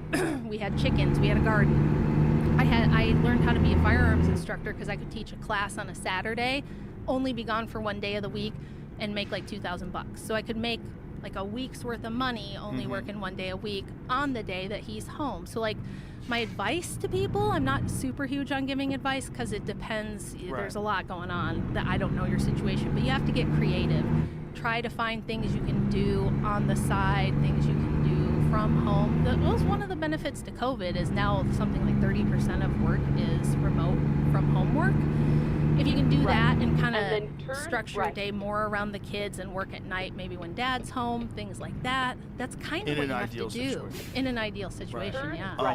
I wanted to talk about Jack Parsons Oh yeah. and all the craziness, because we had gone over the fact that this guy was working for NASA. He was involved in rocketry, Yes. and yet he was an avowed Satanist. Yes. And he got involved in the whole feminist movement. Yeah. Through his girlfriend Marjorie Cameron, who was like an archetype of the Scarlet Woman. So Parsons was kind of like, he created like a kind of an occult cult that was a breakoff from Aleister Crowley and had a lot of Crowleyan beliefs. And when he met Marjorie Cameron, she was like this rebellious redhead who smoked and drank and slept around, and like all the Hollywood dudes in his circle kind of liked her. A lot of his friends slept with her too. And she was very into the occult, and she was really into like witchcraft and ritual magic, and so was he. And so when they met, it was like instant chemistry. And the rumor, the legend is that they spent like, I don't know, many days, even like up to a couple of weeks, nonstop doing sex magic together. Like that's all they did for a Sex couple of weeks. magic. What's sex magic? So, according to like Crowley and a lot of these kind of like more openly Satanist left-hand path type of occultism, the sexual experience and the orgasm is super powerful because it can channel your emotions in a way that nothing else can. You get like this big surge of energy and emotion that will make whatever spell or ritual you're doing more powerful. So Crowley's favorite thing to do was sodomize fellas in order to worship demons or invoke demons. O kurwa. Yeah. Oh He had pets. He had dudes that were his little A his dym zaczyna bottoms for wpadać i his. dlatego. I need to go. Was Crowley conjure gay this or demon. bisexual? He was bi. He had a lot of women he would do this stuff with too, but he thought that the homosexual stuff, basically the more degenerate Right. it is, the more intense it's going to make the spell. So, Oh boy, so he cast spells while he's butt fucking. yeah. Ooh.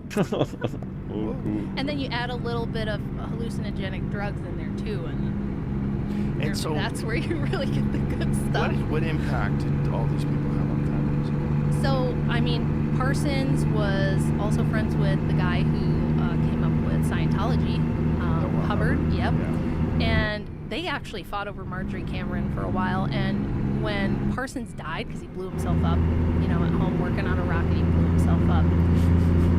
Cameron didn't handle it well. She freaked out. She moved out into the desert and started her own community cult of like moon children. So nuts. It's so nuts. She specifically recruited like all different races of people.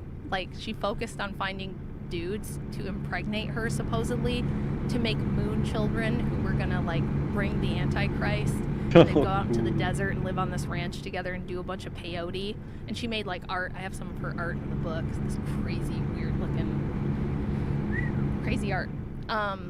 One of her paintings is called Peyote Vision. It's wild. But she was doing all the sex magic stuff to try to like reincarnate him, to try to bring about the Antichrist. She thought she was the Scarlet Woman that was going to be like the Antichrist version of Mary, where the Antichrist is born through this Scarlet Woman.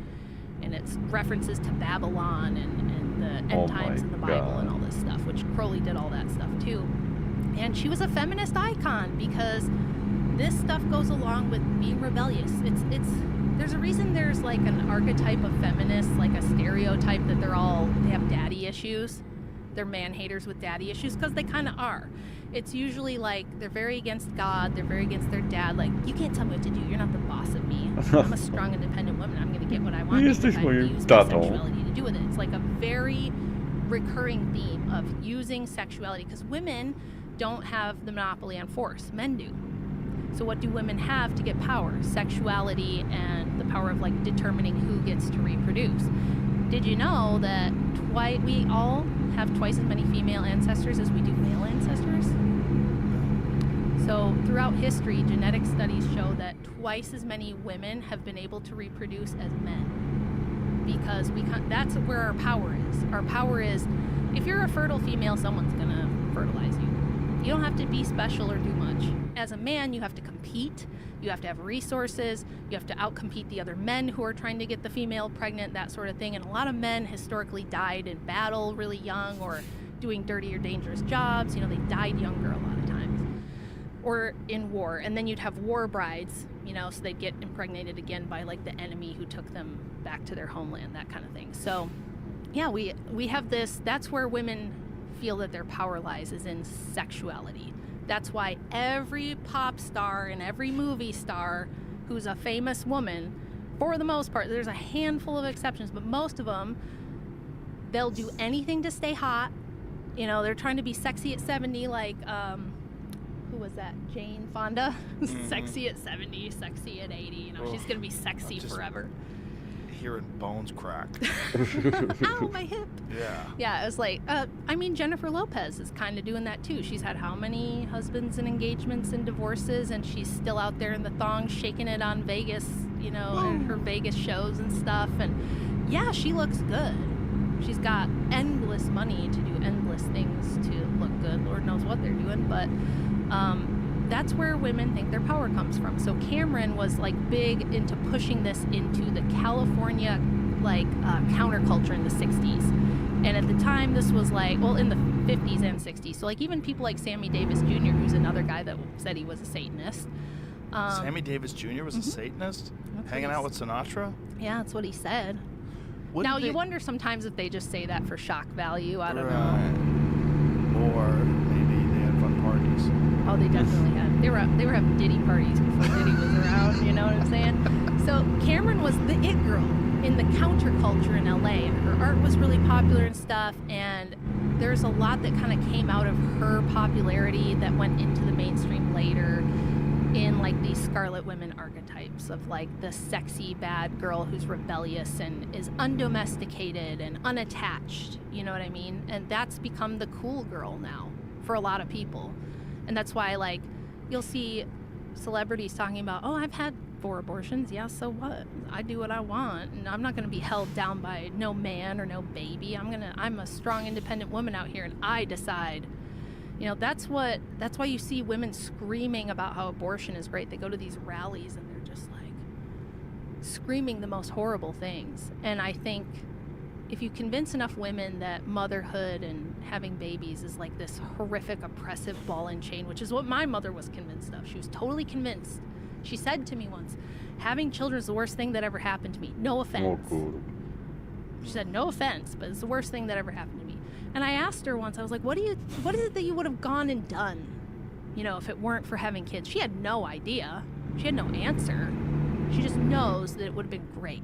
You know what I mean? Right. So it's like they use a lot of fear of missing out, a lot They of get indoctrinated. Yeah. And then that becomes your primary narrative, and you believe it no matter what.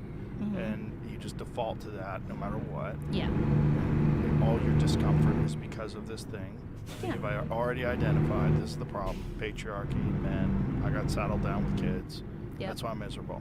Yeah. Not because I'm completely unproductive. I don't have a good community. I'm not healthy. Right. All the above. Isn't it weird? Have you ever noticed, like, all the videos women will make about how they get a divorce? I just went through my divorce, and then I had a post-divorce glow-up. They lose 40 pounds, they get in shape, they get their hair done, you know, maybe get a little plastic surgery, a little Botox, a little filler, and they're like, look at me now. And it's like, if you had done that while you were married, you'd probably still be married and having a great time with your husband. Perhaps the husband's a fucking loser. Sometimes. A lot. That happens. There's a lot of losers out there. That's true. A lot of guys I wouldn't want to hitch my wagon to. That's If I was a true. woman, like, count on this fucking dipshit. to Well, figure things out. I think that's the other result of the sexual liberation stuff, though, is like, what motivation do men have to be like good, dependable, upstanding providers Right. when they can just sleep around and Right. be fuckboys and Yeah. losers and idiots? That's why the dating apps are so crazy. It's so crazy. Like, you're on a Couldn't date, date someone says single. one thing you don't like, let me just pick up my phone and see who else is around. Yeah. It's crazy that so many people are on those things, and you're just like constantly inundated by options. I've never been on a dating app. It's one of my biggest flexes in life. Never been on a dating app. I've been with Andrew for, almost 2 decades now. So it's like, I missed that whole thing. But I do feel like I have to caught say, the last chopper I out have of some Nam. friends that met wonderful people on dating apps. Like, I have a good buddy of mine who met his girl on a dating app, and he loves her, and they have a great relationship. It can happen. Sure. It's just like people that you don't want to go to a bar. That's not the type of people you want to meet in the first place. How do you find them? And they have like certain dating apps that are like more selective, I guess.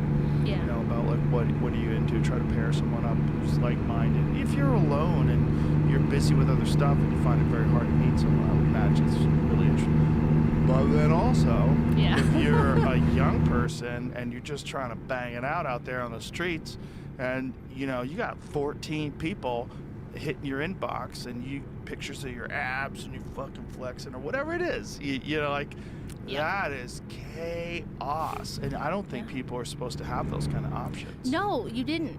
You never did historically. Well, we're It's not only been like designed for 15 it. years. It used to be your area Yeah. where you lived. Right. Those were the people to choose from, Right. and you'd find the best person for you Right. in that. Like I interviewed my grandma on my YouTube channel when she was 97, and I asked her like, when you and Aunt Thelma when Thelma and Lois were looking for husbands in the early 40s, like, what were the things you guys were looking for? What did you think about when you were like looking for a guy? She's like, oh, well, he had to have a good reputation. He had to come from a nice family, because you're gonna, when you marry a guy, you marry his family, so you got to think about that. I wanted him to go to like the same type of church as me and believe the same things, and he had to, have good job prospects, a good future prospects, because you want to raise a family and those sort of things. She did not say 6 foot, 6-pack, or 6 figures. None of that came up. It was all like pretty wholesome and very like long-term minded. Do you know what I mean? Right, Like, but she's that's- thinking of the future. I don't even feel like I did that. I feel like when I was young, I was stupid and I was like, he's cute and funny. That's good enough for me. Well, it's like there's normal preferences that people have, like to big, tall guys, Sure. fit people, Yeah. wealthy people. That's the normal things. But it's like the thing about today and all the options is not just that. It's all the performative stuff that people do consistently and constantly online. So then you're also looking for positive feedback from strangers constantly. Yes. And then you're also reflecting on negative feedback from strangers constantly. So kids today are just overwhelmed, drowning in anxiety. Yes. Because they're addicted to this feedback and this thing where they're always pretending to be someone they're not online, and they're using filters and cars that they leased. And, it's very strange. Yeah, I have 4 girls, and I made a point to always show them. Like, I'll show them before and afters of the Kardashians. I'll show them. Here's Kylie Jenner before all the probably hundreds of thousands of dollars worth of work that she's had done with professional stylists and trainers and all the facial augmentations and all the different things that they get done. Here's what she looked like, just any normal girl from your junior high. Right. The only reason she looks like this now, and on top of all the work and everything else, there's filters and there's apps that they edit everything with, and I'm like, this isn't real.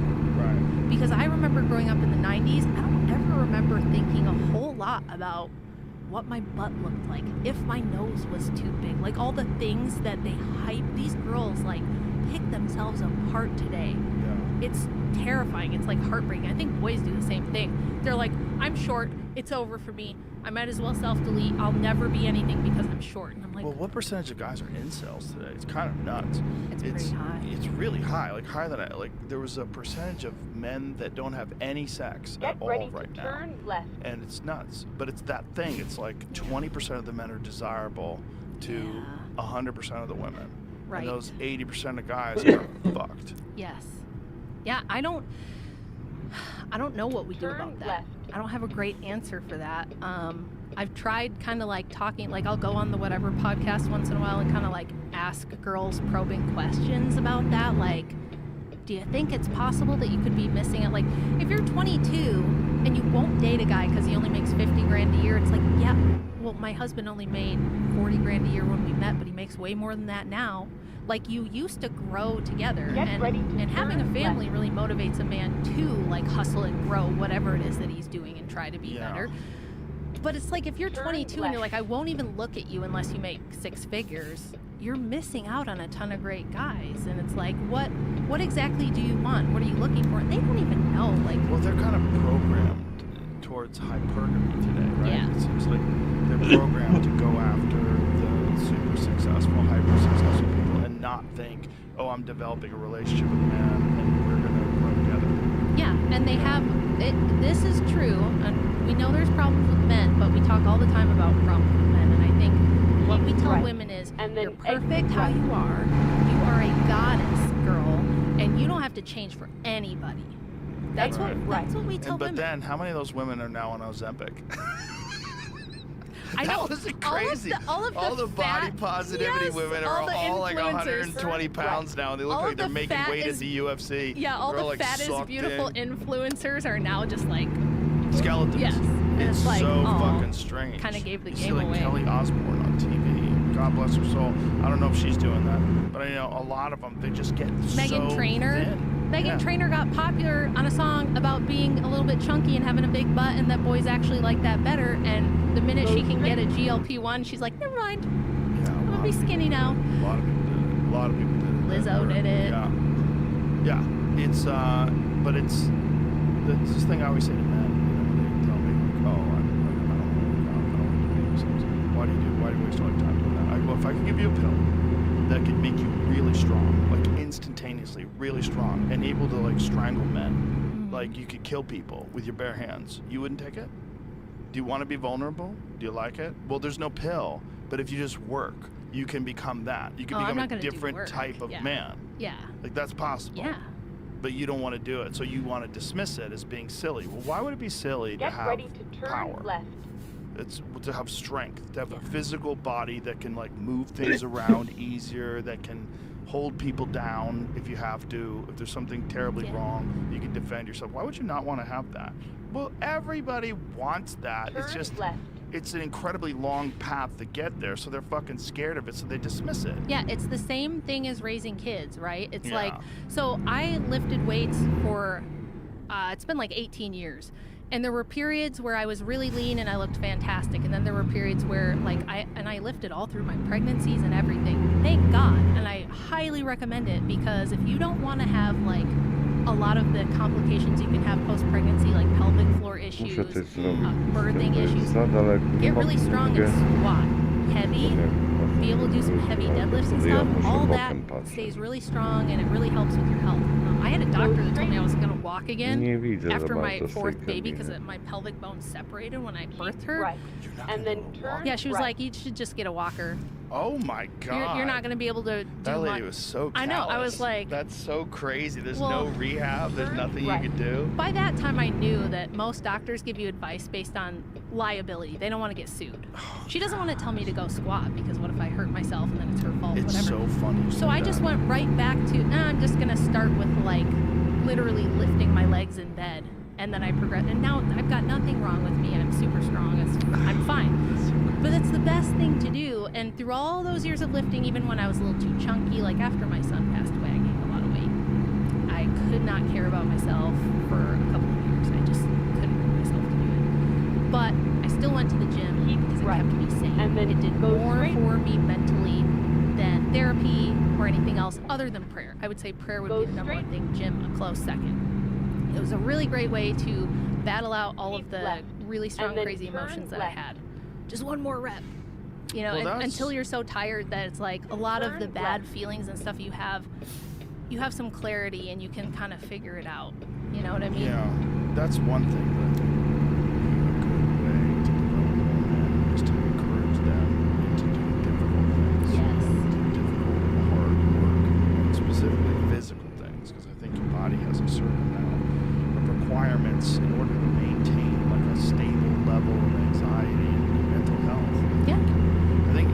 giant factor. I know it's a giant factor because when I take a few days off, there's something wrong, like a hurt or something like that, I start getting that. And I'm like, oh, this is like most people most of the time. Like that's Yeah. a terrible way to live your life. Yeah, Andrew knows if I'm out of sorts like that, he's Go like, to the gym. you haven't been to the gym, and like we just moved across the country, and it was like there's so much that goes into doing that, Sure. especially when he has a business and everything, and there's kids, and so it was like the longest I've taken off ever.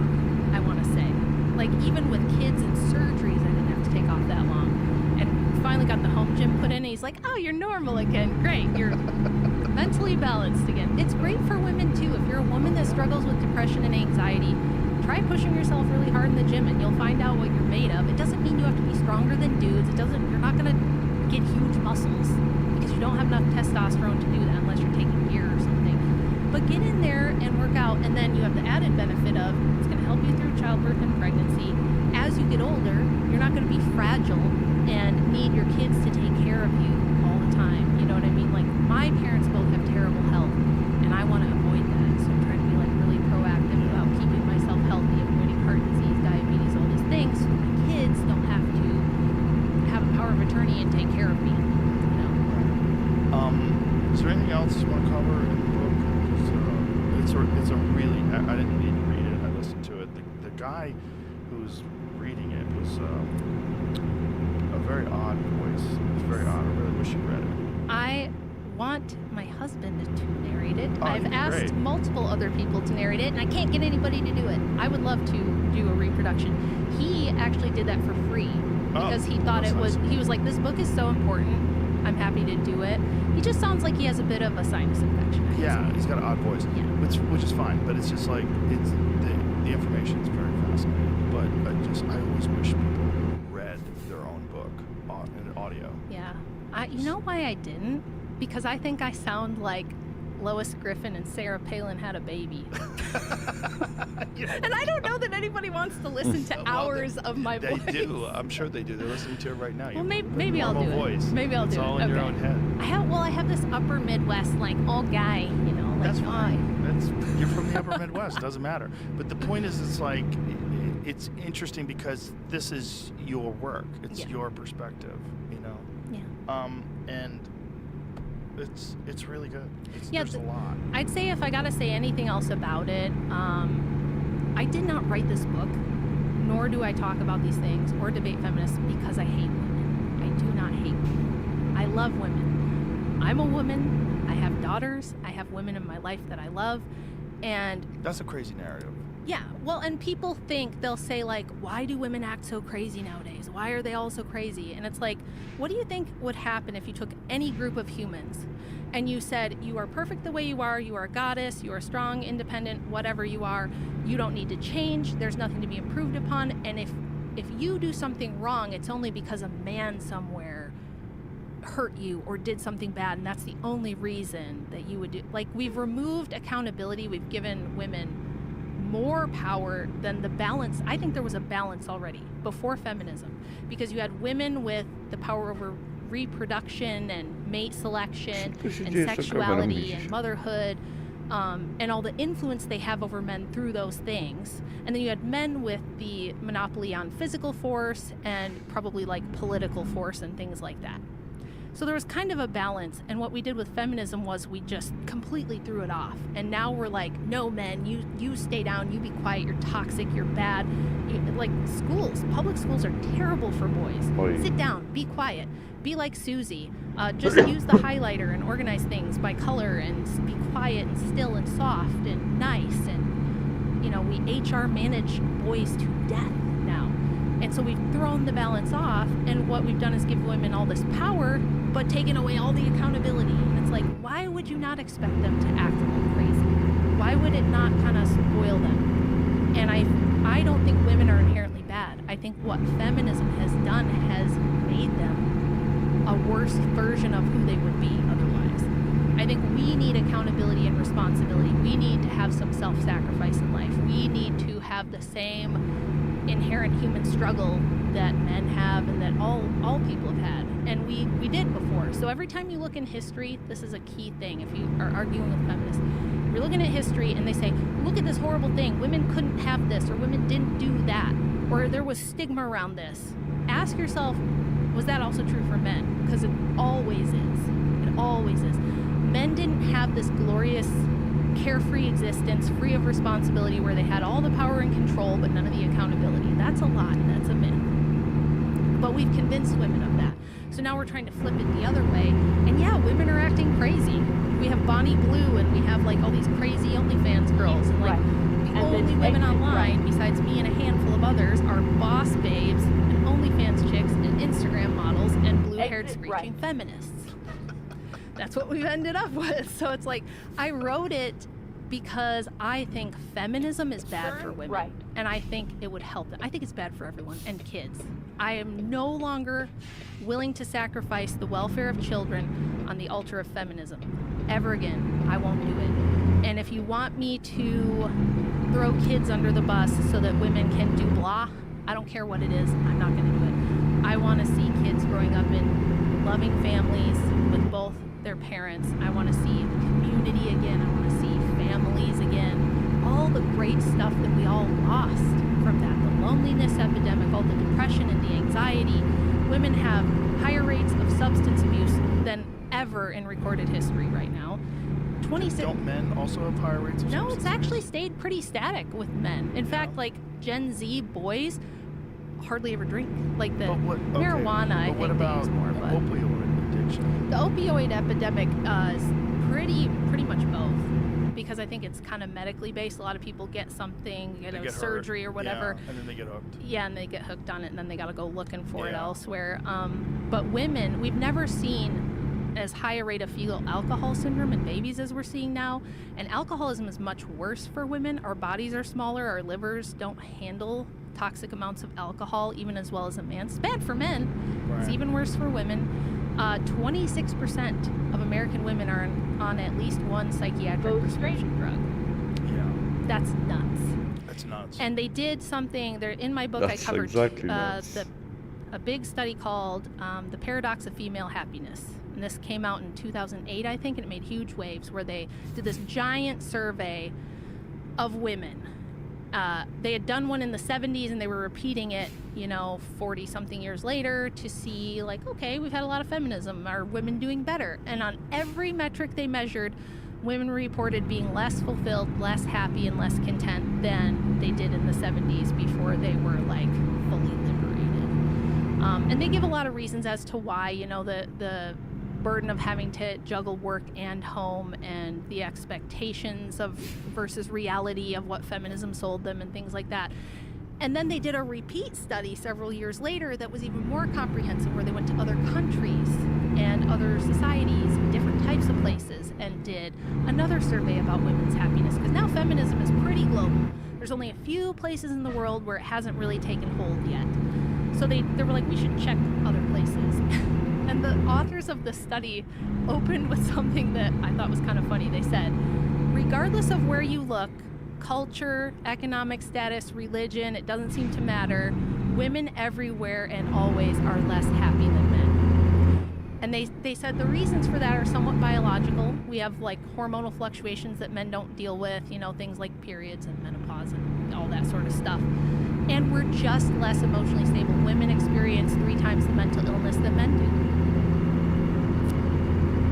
And it could be for many reasons. We could try to tear all that apart, but feminism hasn't made women happier. It hasn't made them safer. I don't think it's really given them more choices. It's just given them kind of different choices. And children are suffering the most. And when you tear apart the family unit, which is what Marxist feminists said was their explicit purpose, because property rights are passed down through men. Men, build businesses and own properties the most and pass it down to their kids. So they're like, we got to get rid of this fatherhood stuff, the patriarchy. We got to get rid of the family unit. Especially like the Leninist ones were like, Lenin should be the daddy. The government should be the daddy. Because... Yeah, and you see that with a lot of socialist-leaning cities, where they want the state to be in charge of things like decisions, whether or not a child can medically transition, Yes. that kind of shit. Yes, all that stuff. It's all there for reasons, which are all detailed in the book, but it's basically a scam. And I feel like women have been grossly misled and horribly propagandized to believe a whole bunch of shit that's not even true. And if they read my book and if they look into it themselves, they double check all my sources, they go back and read everything themselves and they still believe it's better for them, that's fine. But I at least want them to know the truth and be able to make an informed decision about why they're living their life the way they are, and if they believe this sort of stuff, and if they really accept this feminist framework or not. Well, it's really, really well written. Thank Very you. fascinating, and I really enjoyed this conversation. Well, thanks. I'm so for glad doing that you this. loved the book. I was really shocked that you liked it so much. That No, made I me really happy. did. It was eye-opening. Like that. How many of these people were full-on kooks, like Yeah. that just abandoned their kids, and Yeah. these are the people that everybody's looking to. Like, oh, she was a boss lady. Like, oh, she was a monster. She's a horrible person that didn't think anyone should have children. Like, Yeah. there's so much of that in the book. It's really, really great. It's crazy. So here it is. Occult Feminism: The Secret History of Women's Liberation. Rachel Wilson. Go get it. Thank you. Thanks so much. It was fun. Bye, everybody.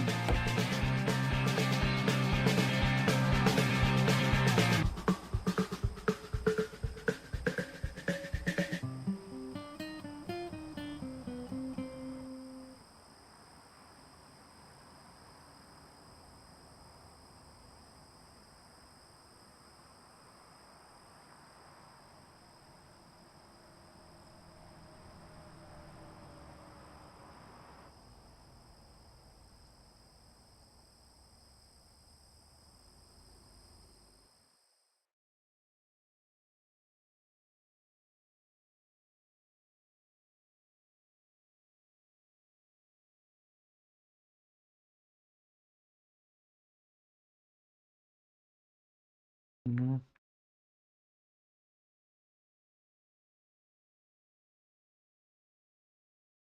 No co tu się dzieje, pana?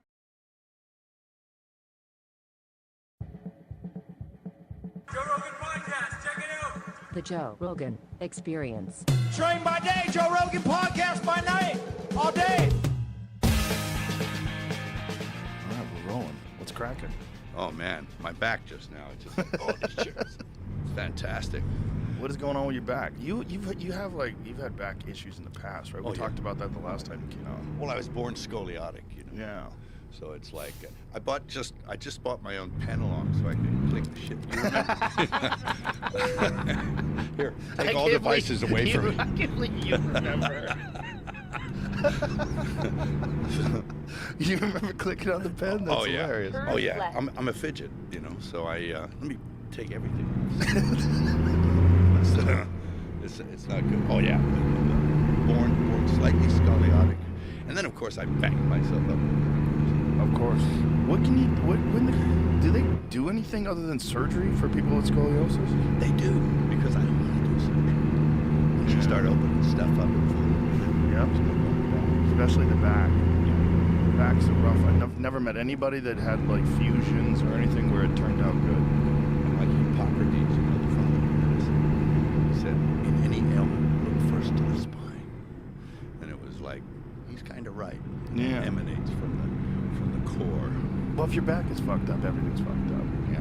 You know, no matter how strong your arms and legs are, if your back is fucked up, you're in trouble. Yeah, that's true. Your brain, everything goes to hell. Yeah, well, you're in pain all the time.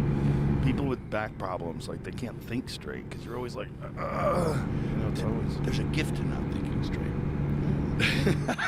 Tell me more. I want to know. Well, it actually takes you down some pretty weird paths. If you're happy all the time, you don't have to strive to find thoughts to make yourself happy. Right. So it's like it's a good predisposition, I think. I agree to that. Yeah, I think being happy all the time is, it's kind of an unlikely scenario. No, nobody is. Yeah. No, but we all want it. You notice we all Yeah. yearn for it. There's this Yeah. that's the only thing we all want, right? Right. Is just happiness, little peace. Well, it's also we're shown it, like in, you know, television and movies. Sure. Like we're shown happiness as this goal. Seek happiness. Sure. You should be happy all the time. Happy. You should never be upset. Well, It's not realistic. It's completely unrealistic. However, it's nice to have those little journeys through art where you can actually explore those things. You can explore your ids, you can explore happiness, and so you can experience the opposite. I look at situations around me and I generally feel pretty grateful from what some people go through. I'm grateful. And everybody's got their credit. Like this morning, for example, I would be surprised if my home is still there. Yeah, we were just talking about that. The Palisades is on and then fire. turn left. Yeah. My friend Tom Segura, his house is gone. Yep. It was where he used to live. He sold it, luckily. Yeah, I have a son. He's in sort of volunteer fire brigade, Turn Milo. left. I call him the mayor of Malibu. And he's running around. I asked him, how's things looking there, Milo? He says, not good, Pops. He says, your neighborhood. And he sent me a video of my neighborhood, and it's in flames. It looks like an inferno. Do you think this will get you out of California finally? Yeah, maybe. Where you gonna Oh, I don't know. I got a place in Costa Rica. I love it there. go? Costa Rica's nice. Yeah, I'm out there many years ago. It's in a real nice spot. It's not Go too straight. you know, dirt roads. So it's Oh, off the nice. beaten, off the beaten. Keep Do right. you feel safe out there?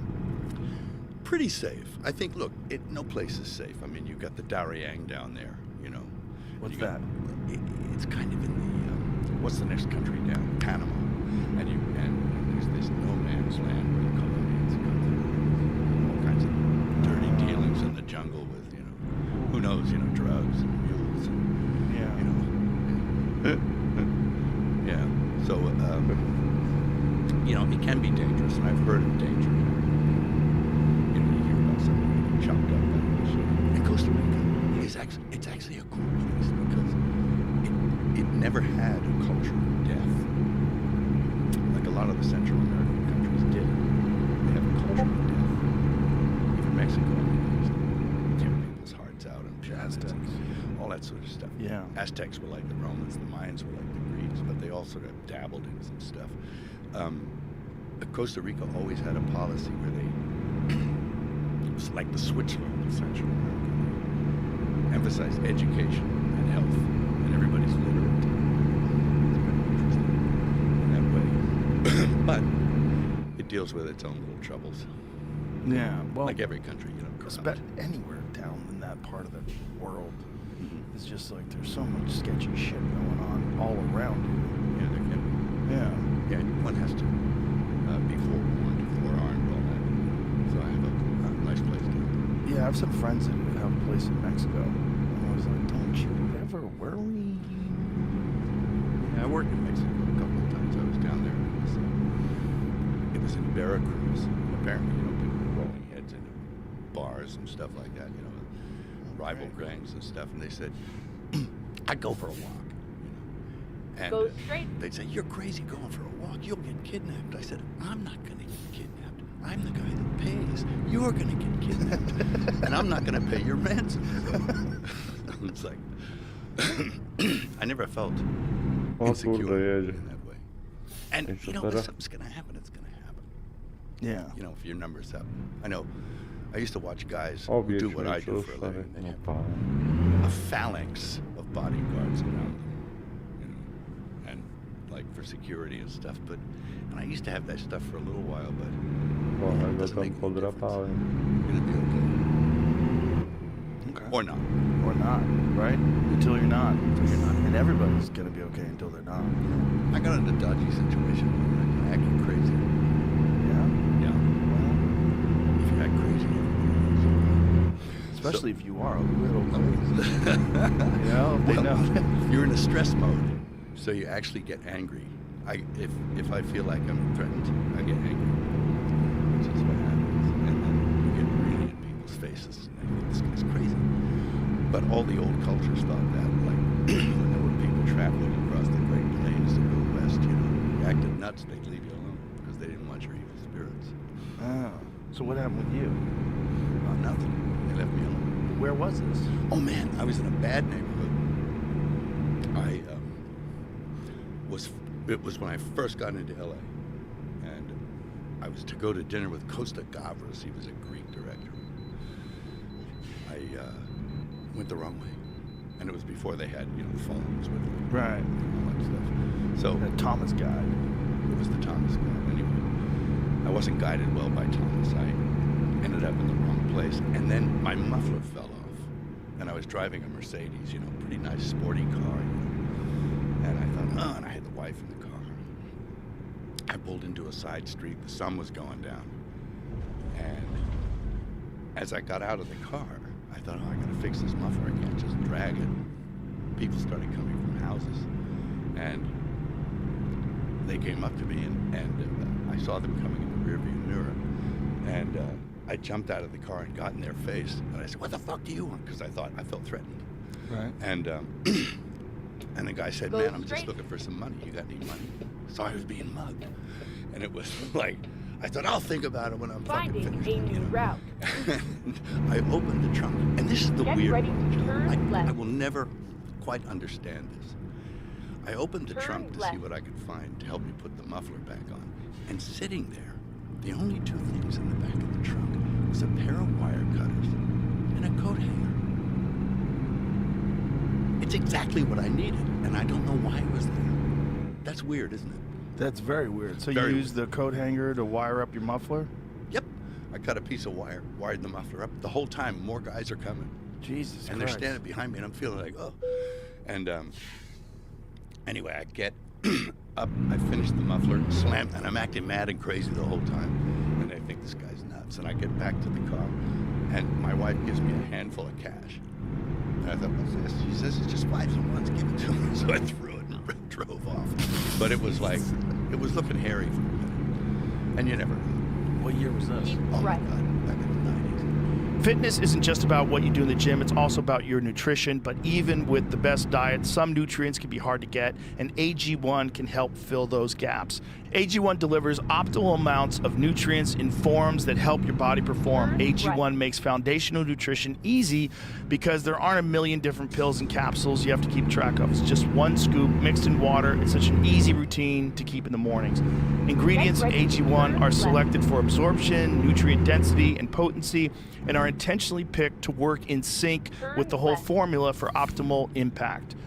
They are seriously committed to quality. AG1 is tested for hundreds of contaminants and impurities, and they're constantly reformulating their recipe to dial it in. This is all part of why I've partnered with AG1 for years. So get started with AG1 this holiday season and get a free bottle of vitamin D3, K2, and 5 free AG1 travel packs with your first purchase at drinkag1.com/Joe Rogan. That's a $76 value gift for free if you go to drinkag1.com/Joe Rogan. Seriously, get on this. So things are more dangerous now. I think It's good to be a king. I think so for sure. Yeah, we were just talking about the wildfire situation and how crazy it is. They spent $24 billion last year on the homeless. Yeah. And what do they spend on preventing these wildfires? Zero. None stuff. It's just zip. Zip. And in 2019, I think Newsom said, take care of the forests, maintain the forests, and all that kind of stuff. Didn't do anything. And then on top of that, they cut the water off. Yeah, that's right. Yeah. It's all funny. And then I think all our tax dollars probably went for Gavin's hair gel. I don't know, but it's like, it's sad. It's like the place is just on fire. Well, the whole state is just so poorly managed. It's so frustrating and confusing. And then he gets on TV and pretends like everything's great. California's the best. We have the best state. We have the most amazing economy. Like, Get ready to you're out of your turn fucking right. mind, dude. You've ruined this state. You It is. personally ruined it. Well, it's the same team that was up in San Francisco. Turn They right. came down to LA and they're doing what they did in San Francisco. Yeah. San Francisco's kind of like apocalyptic now. Yeah. I went there and It's just unbelievable that society can crumble that quickly. It really is Doesn't- unbelievable. it doesn't take long. No. I read a book once by Jared Diamond called Collapse. You ever read that book? Yeah. Yeah. Crazy, right? It says all the things you need for civilization came in and collapse. And a lot of the things are present. All those earmarks, the precursors of the collapse, they're present in our time. So it's an interesting observation. Yeah. And we're no smarter than our grandparents. Well, that brings me to one of my favorite movies, which is Apocalypto. When the Mayans were running things, like, who could have ever thought when they had such an incredibly sophisticated society, unbelievable construction, like the stuff that they had built, that one day you just walk through there and there's nothing and nobody. In fact, there's something because it's interesting. Somebody was flying by what they thought was a volcano in the 30s, some buzzboard, and he thought, hey, there's 8-foot bricks. That's man-made, and it is literally the biggest pyramid in the world. It's bigger than the ones in Egypt, and it's in Guatemala. Yeah, we talked about that the other day. Yeah, it's a recent discovery, right? Well, not that recent. I was maybe 20 years ago I visited. I went down there with an archaeologist, a guy named Richard Hansen, who's from Idaho or something. And he's down there with his family. He's been working tirelessly for like 30 years, trying to extract this pre-classic city from the jungle. And there's not a bunch of tourists. All the pyramids in Tikal would fit inside the one big pyramid in El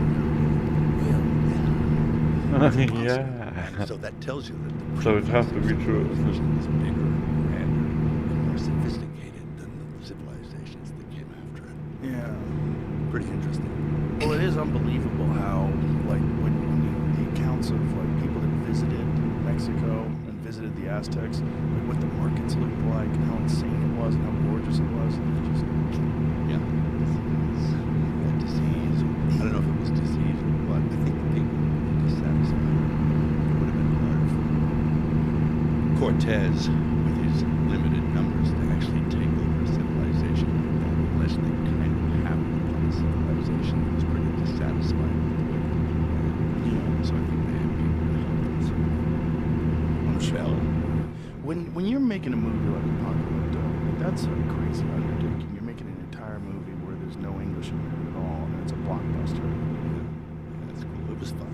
That's one of the best movies, man. It's a fucking great movie. Well, because I think it's scary because nobody's speaking your language. And you're looking at indigenous peoples who you, and because they're not speaking your language, you totally kind of buy it.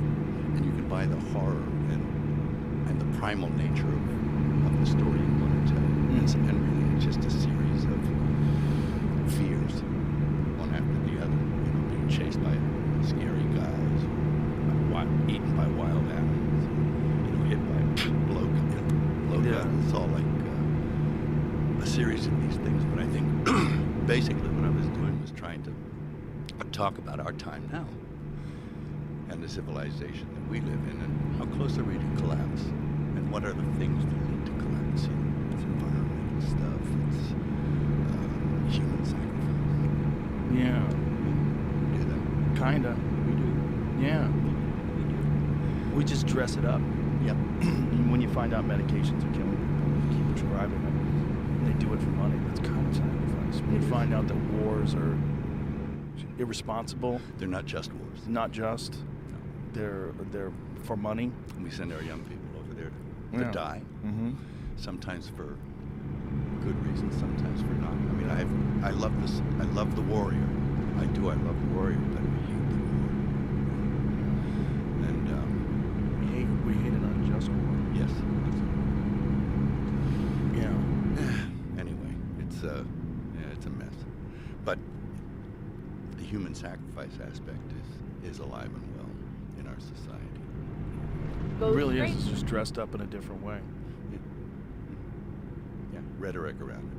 But they've always been able to justify it. Like in Apocalypto, it was like, yeah, so the crops will be better. Hey, we'll just... Yeah, kill a few people. Yeah. And then I had all these people Keep come out of the right, woodwork. Hey, and we're, then turn we're right. archaeologists and scientists, and that never happened. So there's this revisionism about it, too, that it didn't happen. But there are accounts from the time where, yes, people did witness Turn these right. things.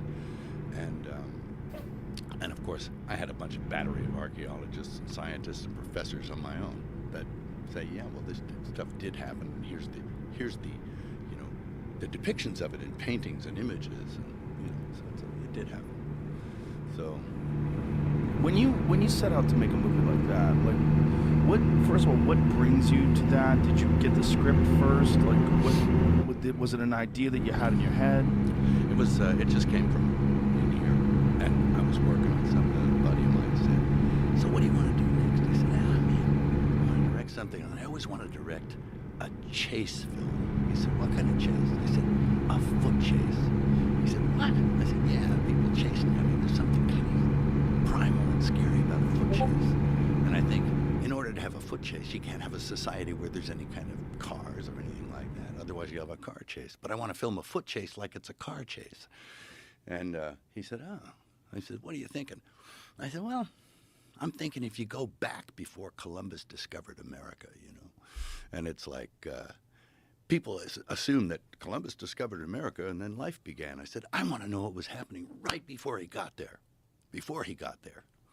And I said, so I had this idea that you see all this stuff going on and there's no time period on it, and then all of a sudden you date it by the arrival of Europeans. And I thought it's kind of like the Rod Serling, Planet of the Apes. It's like, it's kind of a cool ending. And he said, oh, wow. And he said, where do you think Columbus No landed? to I już said, wiem, że dzisiaj będę oglądał Apokaliptę. First people's encounter, I mean, trading units on the coast of Honduras. And I thought, cool, what was happening in Honduras, you know? And you look at these towns and pyramids and temples and stuff like that. And then the story was born from there. And of course, then I read the book by Jared Diamond, Collapse. I read the Mayan Bible, the Popol Vuh. And tried to delve into what they believed and what their civilization was like. And they had concepts, as we do, of heaven and hell, of punishment and reward. It was a little different, quite a bit different. In fact, when I went down to the archaeological sites, they dug something up. And it was like, well, what is it? I said, we don't know. It was this carved image in the stone of this Mayan warrior drinking. So they dug further and further, and it went like 26 meters down. And it was the entire story of the Popol Vuh, of the twins going into hell and getting their father's head and swimming back. And it's this crazy story. And it kind of dated that book because I think it's almost 3,000 years old. This mural, this carving. So it tells you that the story's pretty old. And they thought initially it was probably back in the 1300s, but this confirmed that it was at least 2,600. That's so pretty cool. But to be there when they're digging that stuff up is mind-blowing. They're missing so much of the Mayan history. It's very interesting. It's water. They're missing so much of the Mayan history because everybody's gone. But you ever see that very bizarre carving where it looks like there's a guy sitting in a cockpit of a spaceship, Yes. like looking through some sort of an eye thing? Yeah, I think it's some weird stuff. It's like weird. Where there's fire underneath the chair. Like, what is that? They got dudes that look like Europeans. They have these guys with red beards and helmets and stuff. Yeah. It's like these Phoenician guys who probably traveled over there early on. Yeah. Probably maybe in the 6th century or something like that. So it wasn't that long a boat ride, so they probably went over there and made contact. I mean, they thought they were gods or something, and then they went away and they would wait for them to come back. And of course they did come back, but it didn't work out the same. No. No. Well, there's so many accounts of, people visiting, especially when you get into the Amazon. Sure. Oh, I don't know about the Amazon. Oh my God. Tell me about that. Well, first of all, the Amazon used to be filled with people, Yeah. and most of the Amazon is man-made. The jungle in the Amazon I is didn't know this. agriculture. Yeah. Wow. Yeah. Okay. The jungle in the Amazon, they didn't even know this until fairly recently. And they now know from flying over, they use LiDAR, which is this light Yes, I know, radar. yeah. So when they use this laser radar shit, when they fly over it, they're finding all these grids and pathways and cities in the jungle. So the jungle that consumed all these cities. I think there was millions and millions of people living in the Amazon. Yeah. And that Europeans came over, diseases, everybody dies, the jungle consumes the city.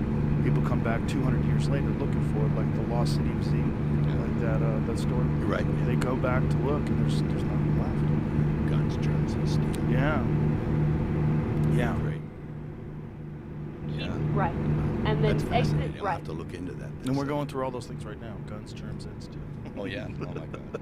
Yeah. Germs. Yeah. Exit right. The germs I had. I'm just just on the tail end of some hideous flu that was going. I don't know. Did if you got get the that. H5N1 or whatever the fuck it is? I don't know what the hell. Yeah, I've had that. That was the swine thing. I had swine flu one time. Did you have that in 2009? Yes. Yeah. It was around then. Yeah, it was an epidemic, a pandemic, whatever you want to call it. But it didn't have the same sort of press releases that COVID did. I got the swine flu. I acted more like a pig. It was terrible. Terrible. Wallowing in my own mud. So I like Flight Risk. It's a fun movie. Oh, it's a hoot. You know, it's a hoot. I mean, I think the first thing you got to do with any film, and I think it's incumbent upon all directors, artists, to entertain first, in some fashion. Even if it's a heavy story, you have to find some aspect of it that entertains. And I think this, for entertainment's sake, is just fun, and it's quick. I'm not subjecting you to 4 hours of like watching autism dry. Right. It's like you know, it's 85, 90 minutes. Yeah, it's a good time. Yeah, and Mark is insane. Yeah, he's great in it. He plays a good psycho. Oh, he's a psychopath. Mark's got a good dark side. There's some dark stuff there that he was able to draw from. And turn right. Every now and then he'd let it out. I can't even repeat some of the stuff he'd say. In fact, we had to cut most of it out. It was really sick. But we hint at it. When you make a movie now, I mean, you've had such a career. Yeah. When you make a movie now, like, what left. motivates you? And then turn left. Like, how do you decide? Let's hit the Turn green light on left. this one. Yeah, there are things that speak to me, and they speak for a long time. It's I remember when I was a kid in high school, studying English, and they said, "Well, where did the English language come from?" And they talked about it came from this old guttural German, old Norse that the Vikings brought across, and I was thinking, "Well, that's cool, the Vikings, you know." And then immediately I started thinking that somebody should make. I want to make a film about Vikings, and they only speak in Old Norse, because if they say you know, if they speak English all of a sudden, Right. you're not buying it. But Right, if they're right, speaking right. some guttural language, Yeah. you're sort of scared by it. It's like, that's scary to me. And then I said to myself, I'm 17 years old. Why am I thinking about making films about Vikings? I don't know anything about making films and not much about Vikings, so why the hell am I even thinking about that?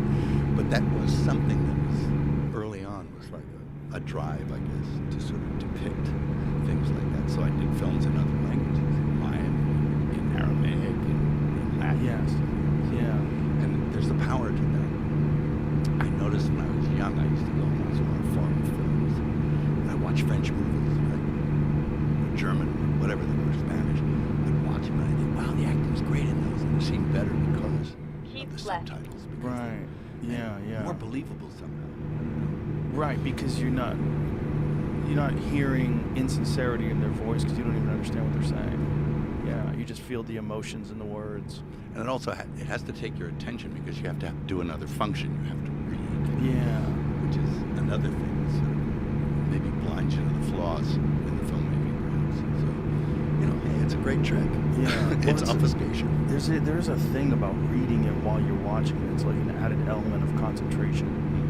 You know, like subtitled movies, you feel like you're a smarter person watching a movie where you're reading it as well. Yeah.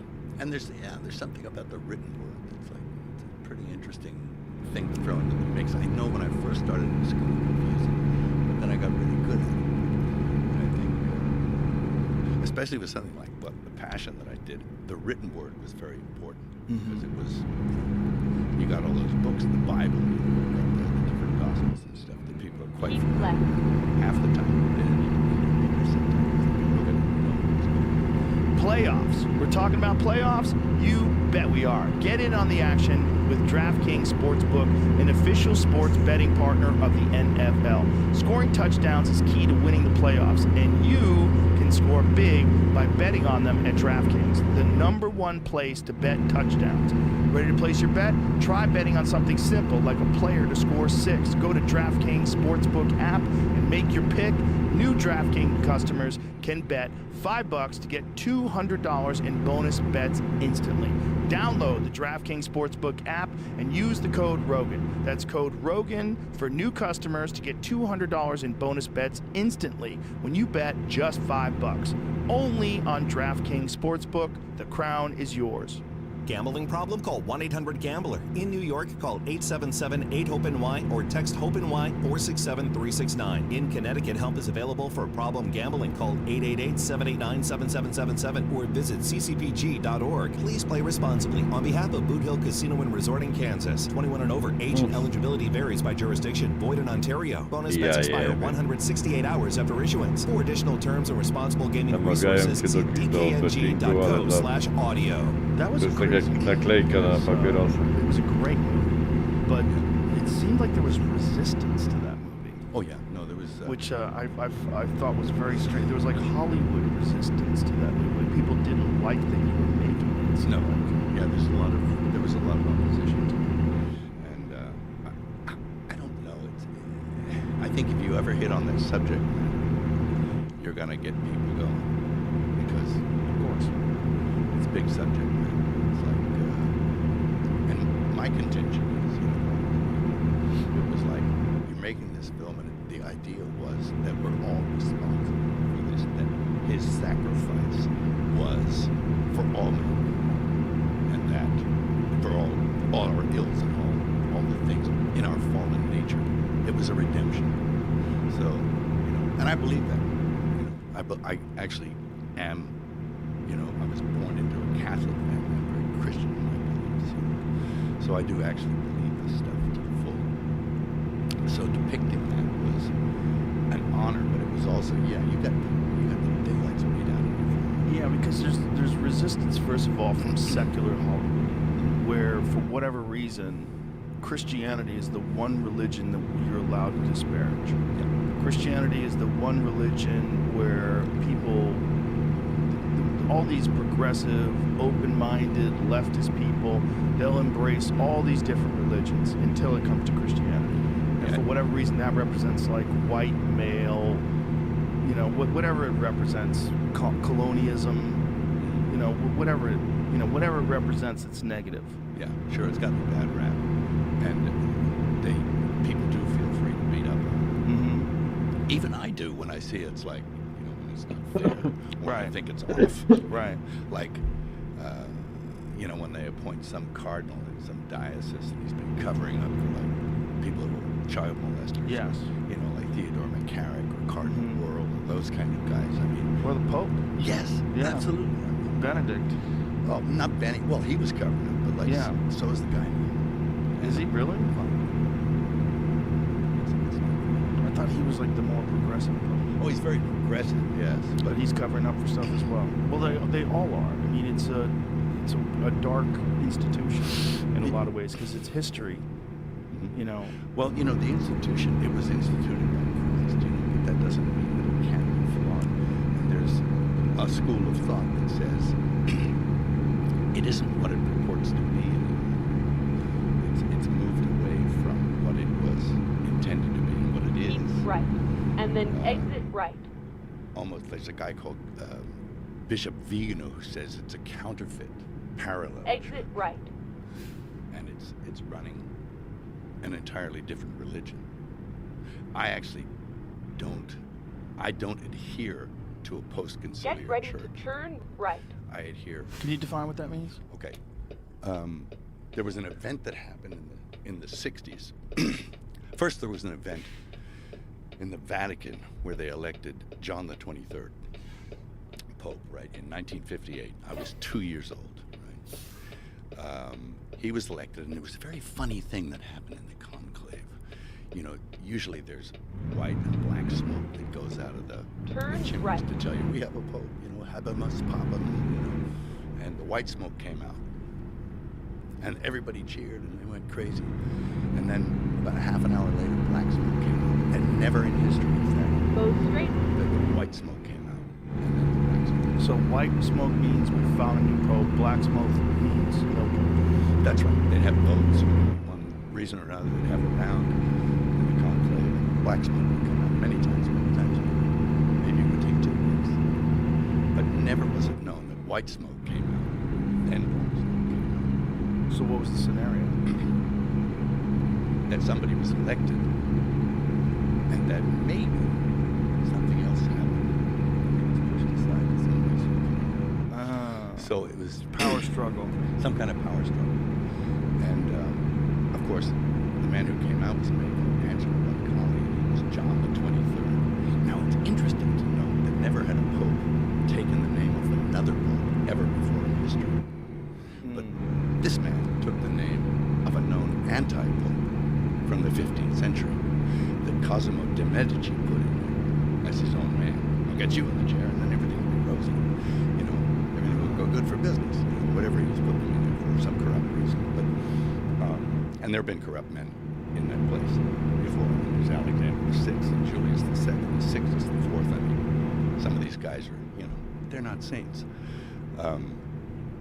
So he took the name of a known anti-pope from the 5th century, who actually said, yes, I'm an anti-pope, sorry, I'm not the right guy, because there was more than one, and he confessed to being, and he wanted to, you know, square things with the Almighty, I guess, so he confessed to being an anti-pope.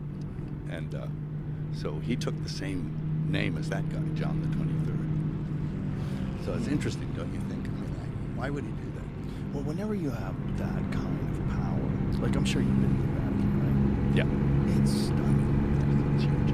It's so great. When you're walking around, you see just the massive amount, just the dollar value in the art that they possess. Yeah. Keep left. It's fucking And insane. then turn crazy. left. And, you know, it's a very small country. It's a country. Yeah, it's a country Turn left. inside of a small city. Because Rome's not the biggest city, No. and then it's got a country inside the city Yeah. with walls around it, Sure. and you can't extradite people. Yeah. Pretty weird. How convenient. Even Ratzinger, he didn't drive from the Vatican to the other place. He flew. Ooh. And it was only a little while. Because who knows what? I don't know. Well, he was wanted. Yes. Yeah, I mean, he had done, one of the things that he had done was he had moved a priest that had molested 100 kids, and he moved him to some new place where he molested deaf kids. Yeah. Yeah. That's the dirtiest, most evil practice that Go the Catholic straight. Church has been accused of. I think so. And many institutions as well. Yeah. But that is a very bad one. And I think it's all part and parcel of the same corruption and crept. And when you asked what's the difference between pre-Vatican II, so Vatican II happened, and of course they took the church and they reformed it, and they changed things in it, and it didn't necessarily agree with everything before. And up to that point, you could find it agreed with itself. All of a sudden, you got something else. To the point where now, I mean, you got a pope that brought a South American idol into the church to worship. Really? He did. The Pachamama. He brought the South American, and he got What I don't know what that is. it's kind of like a South American god, Pachamama. Why would he do that? Good question. But he did. Did he have an explanation for why he did it? Yeah, it's kind of a weasel-worded thing. Like, oh, all religions are just as good as one another. But, you know, if that's his contention... He shouldn't be the Pope. No. I mean, How can you be the Pope if you say all religions are just as good? You know, we all worship. So, yeah, that's Pachamama. There you go. So he brought that in. Yeah, into the Vatican. Then the hierarchy even worshipped it. They had a ceremony around it outside. What? Well, that constitutes apostasy. Yeah. That's an apostasy Yeah. move, right? Worshipping false gods. Yeah. That's number one on the Mosaic hit list. Yeah. Moses goes up on the mountain, he comes back, people are worshiping a golden calf. Yeah. You know, it's that. Yeah. So you can't do that. And for me, that's a departure. Yeah. You know, that's called apostasy. Right. That's a falling away from it. And the very nature of apostasy means that you have to be part of it to fall away from it. So it's an inside job. So what do you think there's a motive behind these things? I don't think you know. Probably. What do you think it is? I don't know. But it isn't good. I think we're looking at a world where, and this is in the next film I'm going to do, I'm going to try and tackle this question. That there are big realms, spiritual realms. There's good, there's evil, and they are slugging it out for the souls of mankind. And my question is, why are we even important? Little old flawed humanity, why are we important in that process where the big realms are slugging it out? And I think there's bigger things at play here.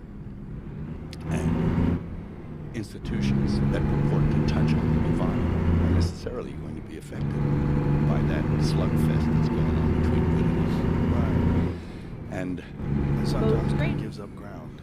yeah, and maybe not on purpose.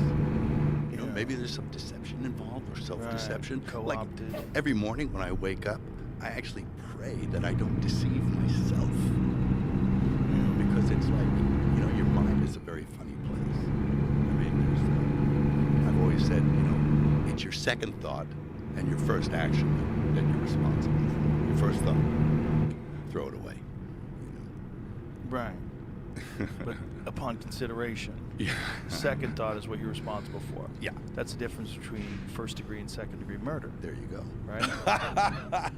Right? There It's you first go. degree, like, I'm plotting this straight. out. And we take that into consideration when we sentence people. Sure. Like, if you're a person who just, you're all of a sudden you're in a fight with a guy, you didn't expect it, and you stab him and kill him, second degree murder. Yeah. But if you're like, I'm going to kill this motherfucker, I'm going to Yeah. find out where he is, Yep. and I'm going to go get him, first degree. Sure. I've That's- planned a that's lot of worse. murders in my life, you know. Yeah, in your we head. all have. Yeah, in your head. You plan the murder and you think, well, that's not a very good idea. But I think I That's- could get away with it. Right. There's the second thought. Yeah. That is interesting that we take that into consideration. Yeah. That we do. Like, if you've had time to think about it, you're a different kind of person than person who acts in the act. Sure. Yeah. You're in your act animal of brain. passion. Yes. And I found this out. I actually spent a long time in my animal brain, which is a very horrible place to be. And When you say that, what do you mean by you spend a long time? you're in flight or fight Right. all the time. You don't even sleep. It's like really not a good place to be. And if anybody looks at you the wrong way, you want to bite them. Yeah. And sometimes you say and do things that are socially unacceptable.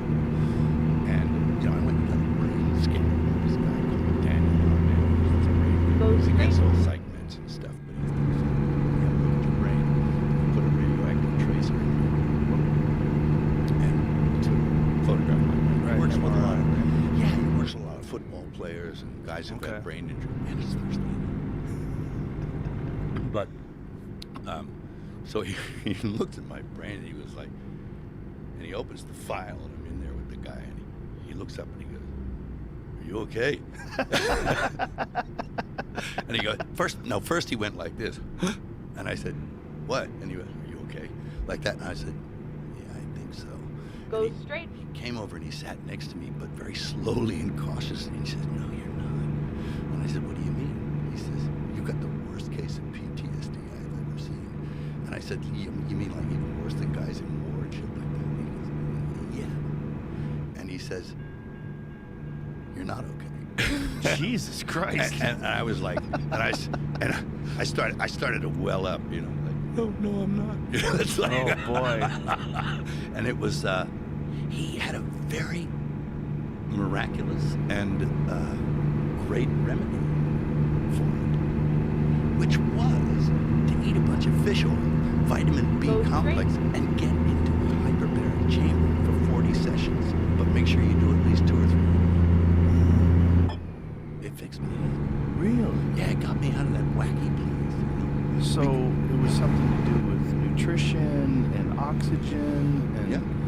And your brain is neuroplasticity. He explained neuroplasticity to me and how, Go straight. okay, you can get brain damage and like holes in your head, and, you know, concussion. I used to play rugby. I've been knocked out on the field a couple of times, you know. That explains a lot. You know. Yeah. And so it actually, you can actually heal the holes in your head. They look like Swiss cheese. It's like horrible. A lot of these football players get like that too. Poor guys. I mean, they get depressed. Oh yeah. You know, Hormonal imbalance, pituitary glands fucked up. Oh yeah. Yeah, absolutely. Not producing testosterone, growth hormone correctly. That's cool. Yeah, depression, low energy. Yep. Irritability. Irritability when you kill somebody. Typical Yeah. thing. And it's just not socialized. Plus, I don't want to. Yeah. Well, the rugby, that's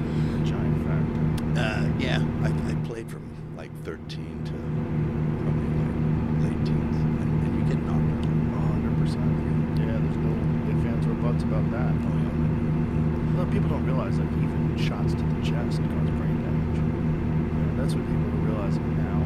Yeah, sure. I mean, you know, and like I'm addicted to the UFC, right? I love it. But I know that these guys, I feel kind of sorry for them. I do as well. And one of the guys, I knew one of the guys fairly well. And usually I'm pretty immune to like, but like, he was in there and he was fighting against Volkanovski. It was Brian Ortega. And he was getting his ass handed to him in the fight. He almost got him a couple of times, but like... Yeah, I almost submitted him twice. Yeah, I know. But because I knew Brian, it was like my child, it was like my son was in there. I almost started crying. I was like, and it got to me. I was like, I should probably feel like this about all these guys, but I don't know them as well. It becomes a problem for me when I'm friends with a guy. And then also I see when they're on the tail end of their career and they can't take shots anymore. And then when you talk to them, you recognize the speech patterns are slurring. Yeah. Yeah, I met Muhammad Ali when he was in a chair, you know. Oof. And I don't know if I can even tell this. What he said was so funny. But he was still in there and he was still a little devil. And he was like, and he was still fucking with people. Of course. But it was like, Go straight. I can't tell. You can't? No, man. Siema dziadek. Footnote it, tell me later. Siema, I'll tell you siema. later, it's funny. But it was my Chcesz Warszawę zobaczyć na żywo? That's what he said to my assistant. It was like so funny. Poczekaj. Jestem kopa. And then he said To it, zadzwoniłem w budynki, kurwa. and then I Czekaj. Teraz mam pociąg. Aha. To jest i ta Warszawa, kurwa. To To jest, a nie widzę. bierz Samsunga do Nie kieszeni. Taki wielki Samsung, to byś kurde coś za niego zarobił tam chyba. O, dobrze, już stąd spierdalam, bo kurwa... Ale już Nie, jesteś duże miasta nie dla mnie. po wszystkim już pozałatwiane wszystko? Już umowa podpisana, a ze sprzętem wracam. Kurwa, ale koło tej ławeczki to nażulowane w chuj widzę. No, ja w ogóle nie spałem od wczoraj od 10 rana, także ja jestem około 30 już prawie godzin na nogach. Jesteś hiperaktywny, znaczy. O, powiem ci, że jak pierdolnę się spać, to mnie obudzą w styczniu, kurwa, następnego roku. Kurwa. O, i takie gówno, no idę stąd. Śmierdzi chujem czarnych od zajebania tutaj. Ty, no dobra, nadaję. Jakby co? Naprawdę mówię, no. No dobrze. Dobra, dziadzio. Ja idę na pociąg, jak coś będę później, jak przyjadę, bo o 20 będę. Dobra, weź uważaj na siebie, proszę, i spokojnie wszystko. Ja muszę najpierw ułożyć, żeby znaleźć peron, kurwa, no tutaj teraz odpowiedni, No. bo nie wrócę. Dobra, buziole. Buzia, Do cześć. później. looked at him and he was just laughing. He was laughing his ass off. So he was still all in there, but it was hard. I guess he had the damage of being punched. Yeah, trauma-related Parkinson's disease. Yes. Very common. Keep left. Fighters. And then turn Yeah. left. Yeah. It's not good. I got knocked out when I was in a fight Turn left. when I was like 20, and it was like knocked out, like out, and it was I woke up in the hospital. No. Well, a few of those will explain a lot. Yes, it does. Yeah, and we didn't know that, back then. That's why it always drives me crazy when someone gets hit over the head, Keep left. knocked out, and 5 minutes later they're fighting. You know, it's Or like- shot in the Yeah. arm. They kill you. That always makes me laugh too. But we used to do it. Well, you kind of have to, right? Yeah. It's part of the whole thing of telling a movie. Yeah, man. Sure. I mean, Suspension Michelle. of disbelief. To co? Siema. A, siema. Już wyjśnąłeś ze szkoły. And then Mówię. exit right. Nie. Spoko tam było? Exit right. Uff. Keep right. And then Jaki exit głupi ten right. filmik mi wysłałeś, ale dlatego, że wiedziałem dlaczego. Z jakiej racji to całkowicie wszystko to zmieniło. Exit right. Jakie wariaty tam. Dziękuję ci, syneczku, dziękuję. Zrobiło mi się fajnie wczoraj, jak tak napisałeś. I wysłałeś. No wczoraj na WhatsAppie. Na wieczór. Do dobranoc mówisz.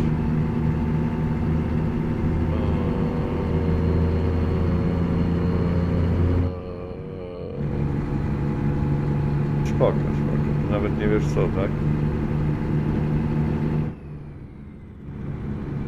No idea.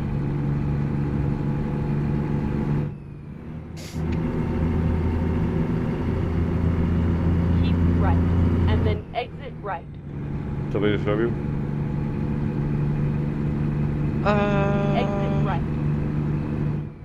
A lot of stuff. A lot of stuff? Zaplanowałeś sobie dzisiaj a lot of stuff? Czyli na przykład co? And then No, turn not left. really. I'm just gonna be trying to see. Turn left. What, like, I don't know. Stuff. A, będziesz sprawdzał nowe rzeczy, tak? Yeah. A nie będziesz się denerwował i krzyczał. Go straight. No. No to dobrze, do życia. Keep left. And then turn left.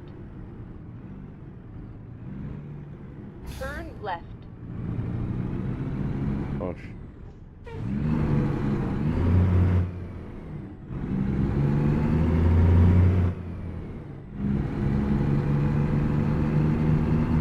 Go straight.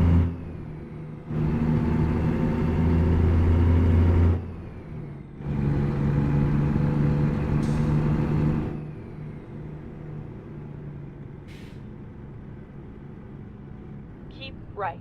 And then turn right.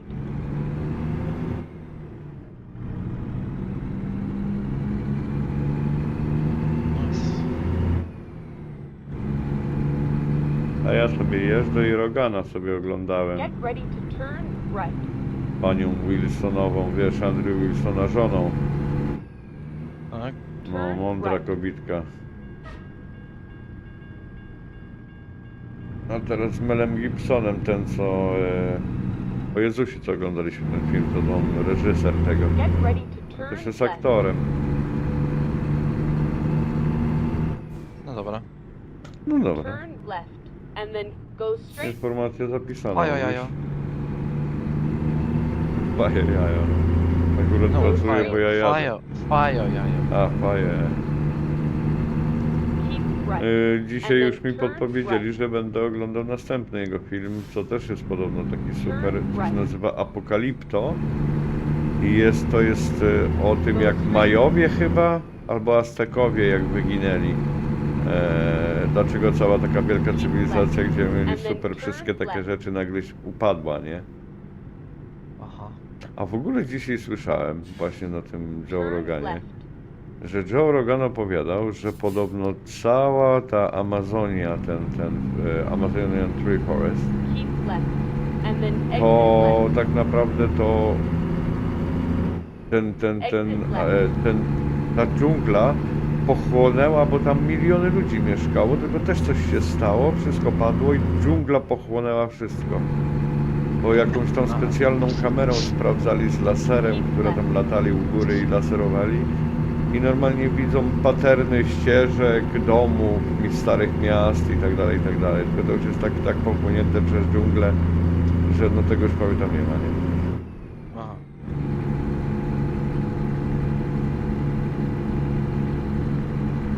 Zanudzam? No, I'm just not out here today. A dobry, ale dzień spoko był. Aha. A, no dobra. Ja dzisiaj tam wypełniłem ten wniosek o to, żeby dostać wizytę, żeby paszport zrobić. Go straight. Nowy, nie? Faja. Czekam teraz na datę wizyty. Złapali go.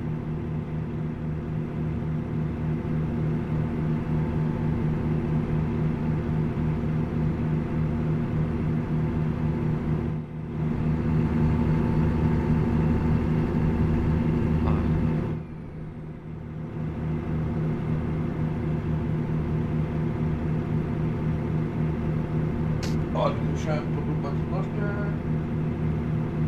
Aha. Ale trudno. Czasami trzeba. Nie będę udawał, że takie rzeczy się nie zdarzają. No dobra, to graj sobie, jakby coś bardzo to krzycz do mnie, ja sobie na razie włączę dalej tego Rogana, niech leci sobie słucham, dobrze?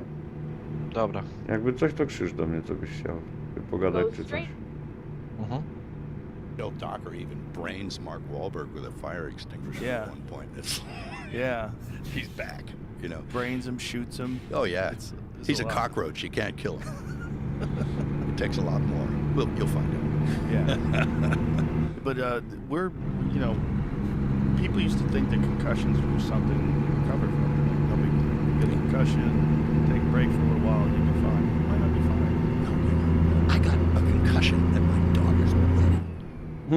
This is really weird. Mel Gibson tu tak przekoloryzowuje strasznie to, co opowiada, tak wiesz. Taki bajkopisarz, niby tam prawdę mówi, ale pewnie dokłada dużo takich malutkich rzeczy, żeby to lepiej brzmiało. Puts his shoulder into the point of my chin. The guy weighs 240, and he puts his shoulder into the point of my chin and knocks me the fuck out. Jesus Christ! Oh my God! And like for the next 4 months, I'm messed up. I have to get like a guy to work cranial sacral, you know, fix me up and stuff like that. It's really messed me up. Fucking Australians. Yeah, there you go. Wild folk. Worse than Germans. They're just wild ex-prisoners. Yeah, wild prisoner of mother. Yeah. Anyway. So this story that you want to tell about good and evil, like, do you have a script or is it just a thing in your head? What is it? Yeah, it's the resurrection story, but it's not linear, because you can't really. It's hard to understand, so it's got to be put in a framework where you answer a few other questions as well, and you have to juxtapose the event itself against everything else, so that it makes some kind of Ja sense. dopiero teraz usłyszałem, że jak on gada i czasami w stół wali rękoma, to słychać to aż tak. And it took my brother and I about, and a guy called Randall Wallace. A co grasz my teraz, brother. opowiedz? Took us 6-7 years to write it.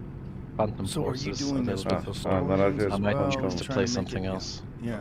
Historical stuff. Well, I regard the Gospels as history. It's verifiable history. Some people say, oh, it's a fairy tale. He never existed, but he did. And there are other accounts, verifiable historical accounts outside the biblical ones that also bear this out, that yes, he did exist. And the other aspect of that is that all the evangelists, the apostles who went out there, every single one of those guys Chyba nie masz died stacji tylko po drugiej rather stronie, a than to deny śpi. their belief. And nobody dies for a lie. Right. So that's part of what I'm doing. It's like showing nobody dies for a lie. Yeah. Well, the resurrection is the one that is the most difficult, most small. Yes. That is the one that requires the most faith. The most faithful. Who gets back up 3 days later after he gets murdered in public? Who gets back up under his own power? Buddha didn't do that shit. Right. So You believe that was a real event? yeah, I do. What brought you to that belief? Is it something you always had, or is it something you studied it and you come to this conclusion because of the historical accounts? And Yes, I think as a child, you know, one accepts ready things to on faith turn because, left. you know, you're raised by people who are nice to you and they believe it. And my dad was a pretty smart guy. He was like Mensa smart, you know, like real smart. Like back in 1968, he won Jeopardy, right? And then and then they brought all the Jeopardy winners back, and he played all the winners and he beat all of them too. So he had a mind like a steel trap. And his memory was practically photographic. My memory is pornographic, but it's like his was like, I don't have that kind of mind. Right. Ty, słuchaj to. Mel Gibson opowiada o ojcu swoim, że był bardzo, bardzo inteligentny, że wygrał Jeopardy 2 razy, nawet z tymi, jeden normalny, a drugi z tymi najlepszymi z Jeopardy, nie? A potem mówi tak, bo mój tata miał photorealistic memory. Mine is oh shit, spaliłem, pornographic coś. His pornographic memory. His father was a photographic and pornographic memory. But No, ale spaliłem he trochę. did math, but Zamyśliłem się. so as a child, you learn these things and you accept them. And I still have that faith, but as I got older, I came to it through intellect, to reading. Fuck you, then. Fucking Putting like things that. together, accounts, and then occurrences like in my own life. I mean, just recently they verified the Shroud of Turin. Have you seen that? I've been reading about it, and I know that there's some contention, there's some discussion and debate about it, but they used to think that it was only a couple hundred years old, and now they've changed that. Yeah, they said no, it is back then. They also don't understand how it was made, which to me is very fascinating, because it's not paint. It's not, they don't know what caused the image itself, and how that technology would have even been available It wasn't. a couple thousand years ago. An intense light. I mean, atomic. To leave almost like a photographic imprint. Get on a ready piece of to cloth. turn Yeah. left. And It's wild. Look, pull that up. Pull the Shroud of Turin up. oh yeah. It's wild to look at. Oh, Because yeah. it's so interesting. Turn left. And you can see that it depicts a first century Hebrew male because the hairstyle was from the first century, and a Hebrew hairstyle. That he was about 6 feet tall, that he was completely scourged all over his body. He was crucified. That's yeah, it there. the yeah. one on the left is the one on the right is just like an artistic rendition. That's the face. Yeah, click on that one. The face. The face. Yeah, that's good enough. Get that Yeah. large. That's Yeah. fucking crazy. Yeah. Scourged, beaten, Yeah. the wounds on the thorns, the hands, the Mhm. feet, and the scourging, and the hairstyle was from the first century, and the pollens that they found in the cloth were from that region. Yeah. Also, the weave was a first century weave that was typical, and another guy, an archaeologist who I knew, who actually translated the Passion into Aramaic, told me that if you look close, you can see the image of a Tiberius coin marks on the eyes. Now, I don't know if that's real or not. I've never actually checked that, but that there's images of Tiberius on the coin. So they would put the coins over the eyes. Yeah. So that would date it. But they have now verified that it does actually go back to that time period. For a while, they were testing pieces that had been repaired in the 13th Right. century, or Right. you know. What is the latest on that, Jamie? Can you see like? I was trying to get that. I have 2 different articles from within the last 6 months Yeah, saying the opposite Smithsonian things. guy. So Yeah, I was gonna opposite, of course. You're Dig gonna- into which one sounded the most accurate. Well, it's such a crazy thing to even try to verify. Like, what are you saying? You're saying that this is really the shroud that Jesus was covered in? So you're saying Jesus historically absolutely did exist, and we think that this is the shroud that covered him. That alone, people, incredulity, people's immediately their hackles raise. Like, wait a minute, and they just instead of like looking at it objectively, they almost always want to look at it from a point of view of disproving it immediately, Yes, of dismissing course. it immediately. But that's that's science, isn't it? You have to sort of Yeah. you play the devil's advocate, and, Yeah. and that's okay. Go for it. Are you aware of Graham Hancock? Oh no. Graham Hancock is he's sort of a historian that has a very he's got a series on Netflix. He's a fascinating guy, and his career started because he was investigating these accounts in Ethiopia of the Ark of the Covenant. Right. And that they believe the Ark of the Covenant is in this one church that's protected by all these monks that wind up getting cataracts and radiation disease and sickness. And they think that it's because they're protecting this Ark of the Covenant, this actual thing, that it's an actual physical thing that's there. And if you touch it, you get zapped. Yeah, and that even being in its presence fucks these people up. Maybe. Who knows? I Yeah. mean, it's got to be someplace, right? They buried it. They lost track of it. Yeah. But man, it used to be, and all the stories are if you even touched it, you fall over. You know, because it was constructed electrically somehow. Yeah, like what is that? What's in there? Yeah, and well- why is it giving people cancer if they're really protecting it? I think it's the actual structure of the container it's in that is the problem. That's my thought on it. I could be wrong, but I think inside it they have things from like when Moses was like manna, and stuff like that they managed to keep from, like, for example, they say that Recomputing. that Golgotha, the place where the crucifixion happened, is called Golgotha, the place of the skull, because that's where Adam's head is buried. Really? Yes, and that Turn it's left. also perhaps the same place.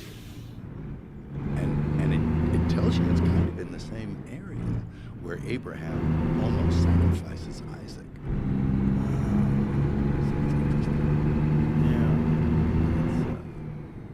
And the cross, when in any artistic depiction, at the foot of the cross, underneath it is the skull, representing the skull of Adam. Huh. So it's interesting. Yeah, there it is. Yeah. That's the skull of Adam, huh? Yep. Wow. Place of the skull, memory, myth, and the chapel of Adam. What did you find on the Shroud of Turin, Jamie?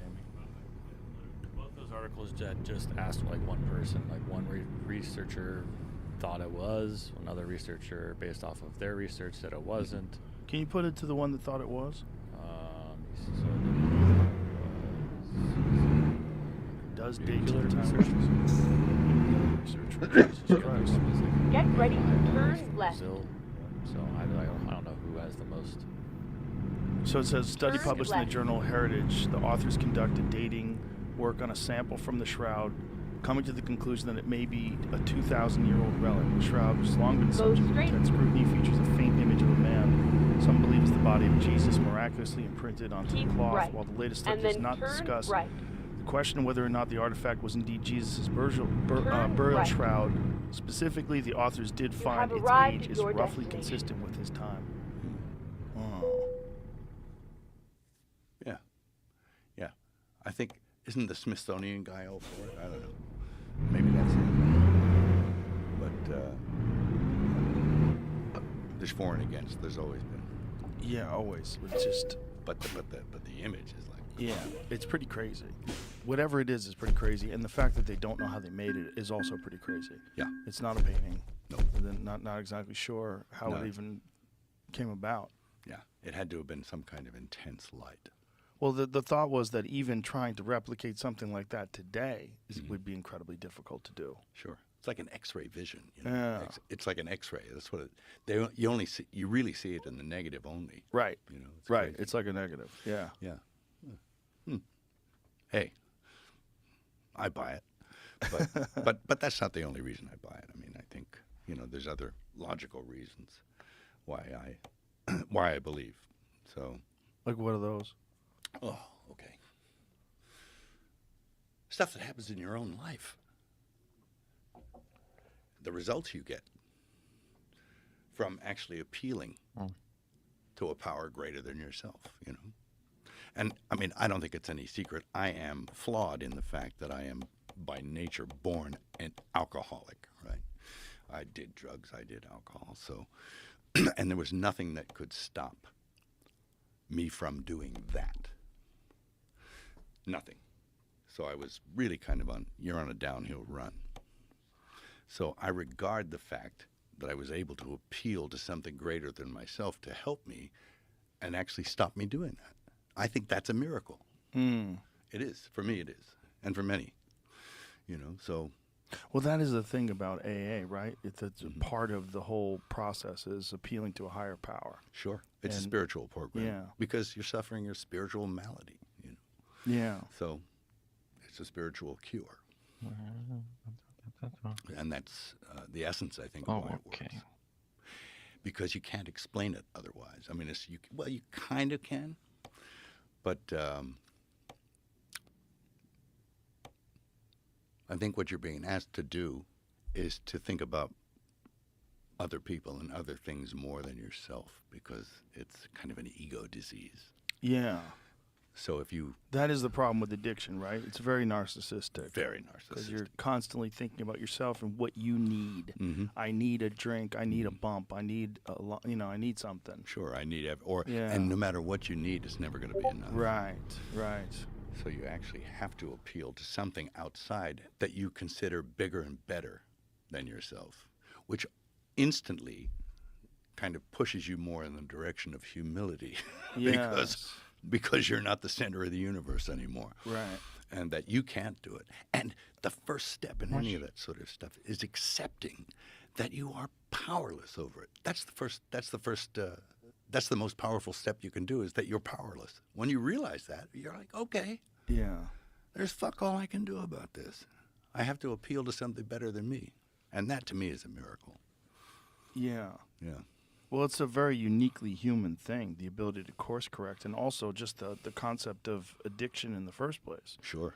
You know, it's a very uniquely human thing that we all know that there's dark roads our mind can go down, and then we wonder, like, what is the purpose of these dark thoughts? Mm-hmm. What is the purpose of this destructive behavior that we're all prone to in some way, shape, or form? What is the purpose of everything? Yeah. I mean, like, really? Right. I mean, why am I here? What's the meaning of this? Yeah. And I'm looking for purpose, and what is it we're here for? I think, you know, we have to leave some stuff, but you have to leave some good stuff. You can leave plenty of bad stuff, you know, and it's and we're all prone that way. I often think about, you know, the human race as a whole. You know, you think about guys like, you know, Stalin or Hitler or Chairman Mao, and I'm pretty sure I'm not going to be sharing a cell in the afterlife with those guys. You know? Right. I don't know where I'll be on the ladder, but Depends on how you end up, right? Well, that's it. Yeah. It really is.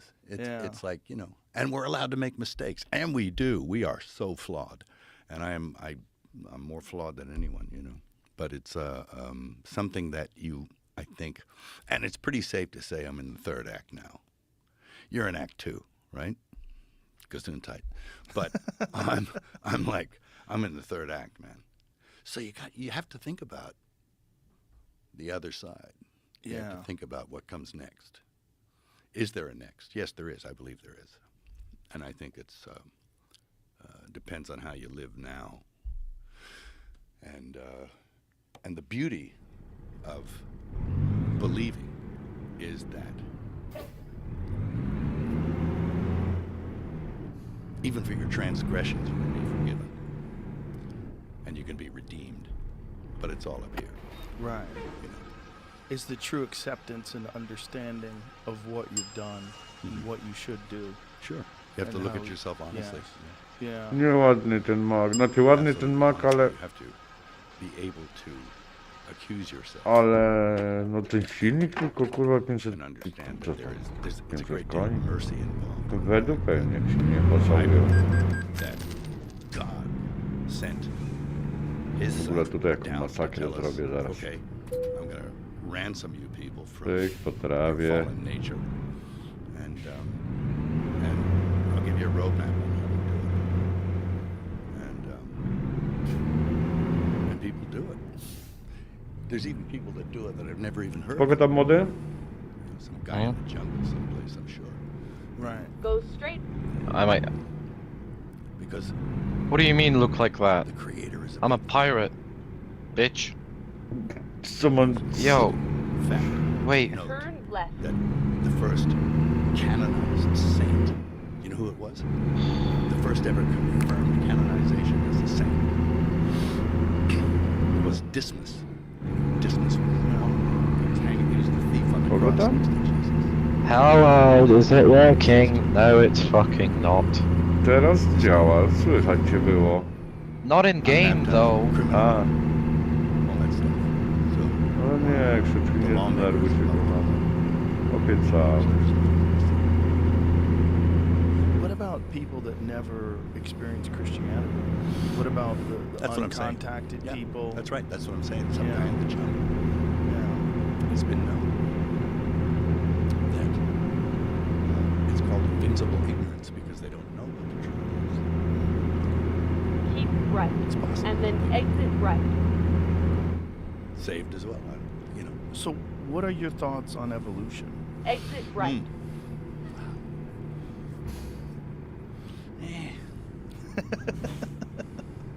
The Darwin thing? Yeah. I don't really go for it. No?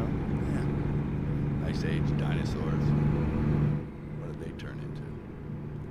I mean, things became extinct. Get at some ready to point. turn I don't right. think I was some kind of like, legless thing that crawled out of the ocean. I don't think I came from that. I think I was created. Do you think other things were Turn legless things right. that came out of the ocean? Do you think like multi-celled organisms came out of single-celled organisms, and there was some sort of a natural selection and random mutation that led to everything else but us? Sure, look at gain of function. you can make stuff happen. And I'm sure stuff did happen. But I think it's all part of creation. I think it's all ordered.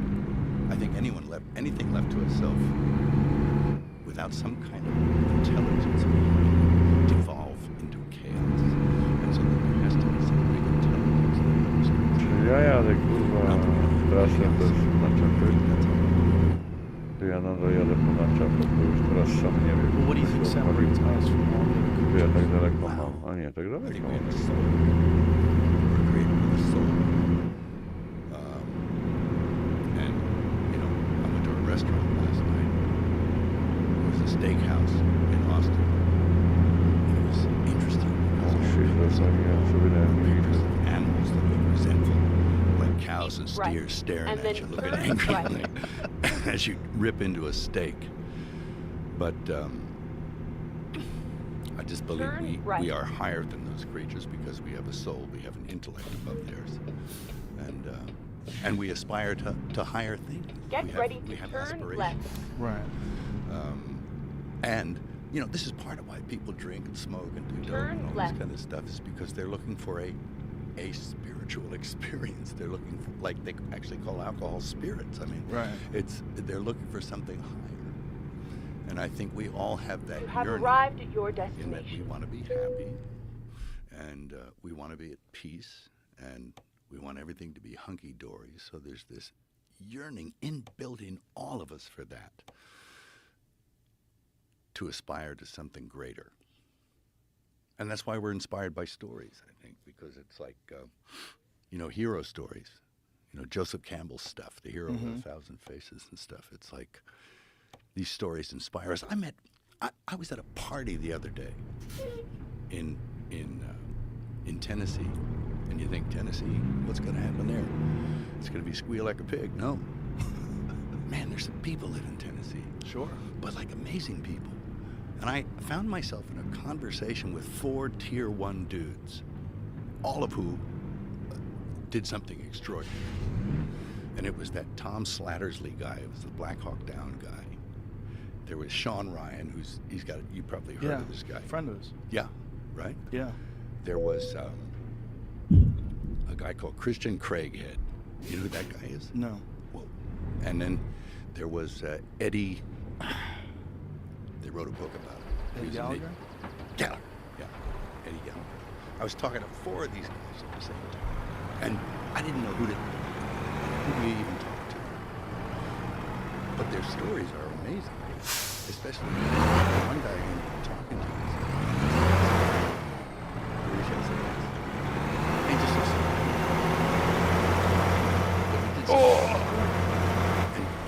incredible. And no regard for himself, only regard for other people. And it was like, wow.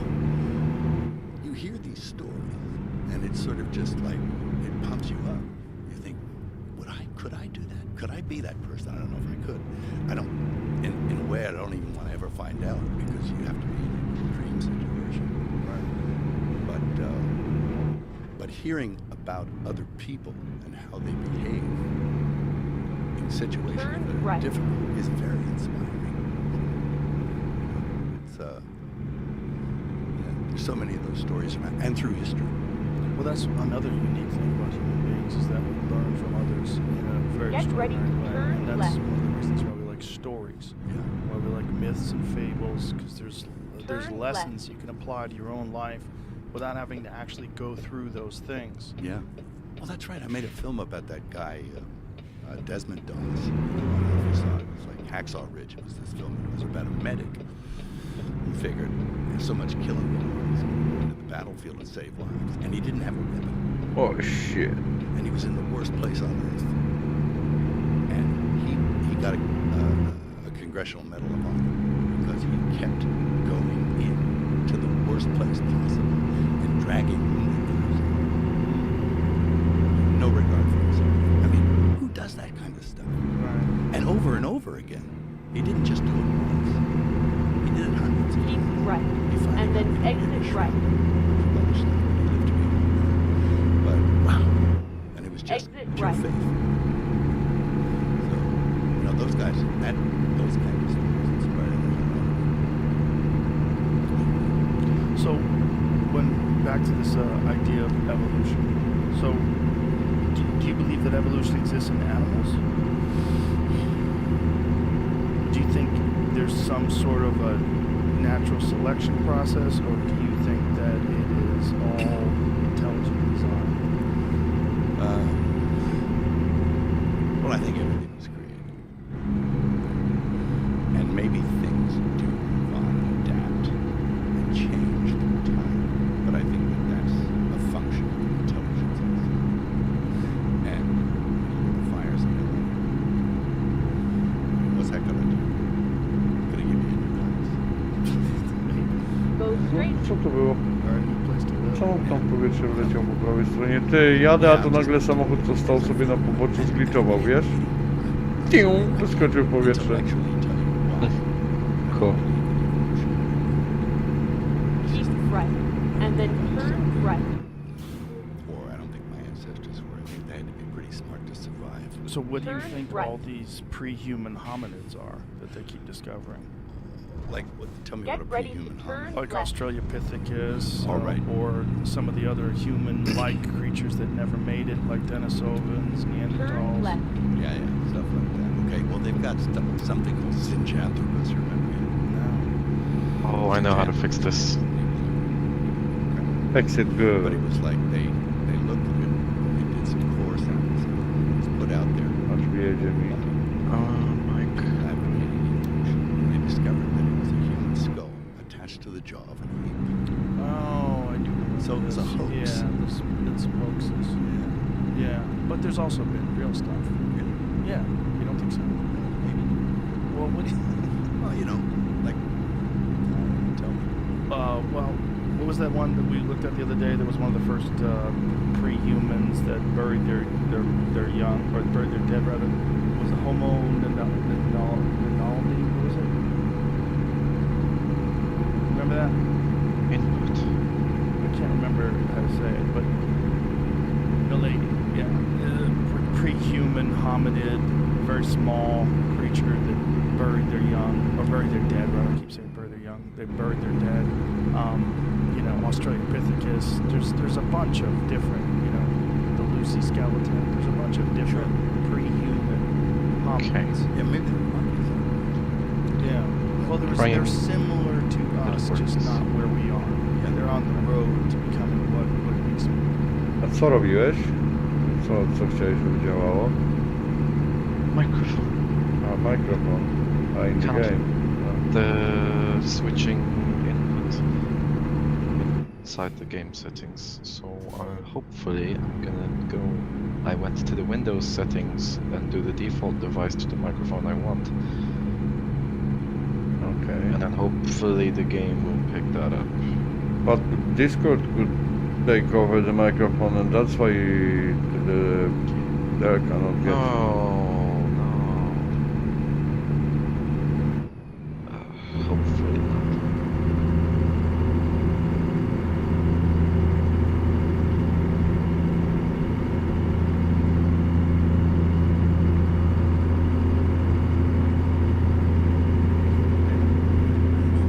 What do you think those are? I don't know. They could be animals.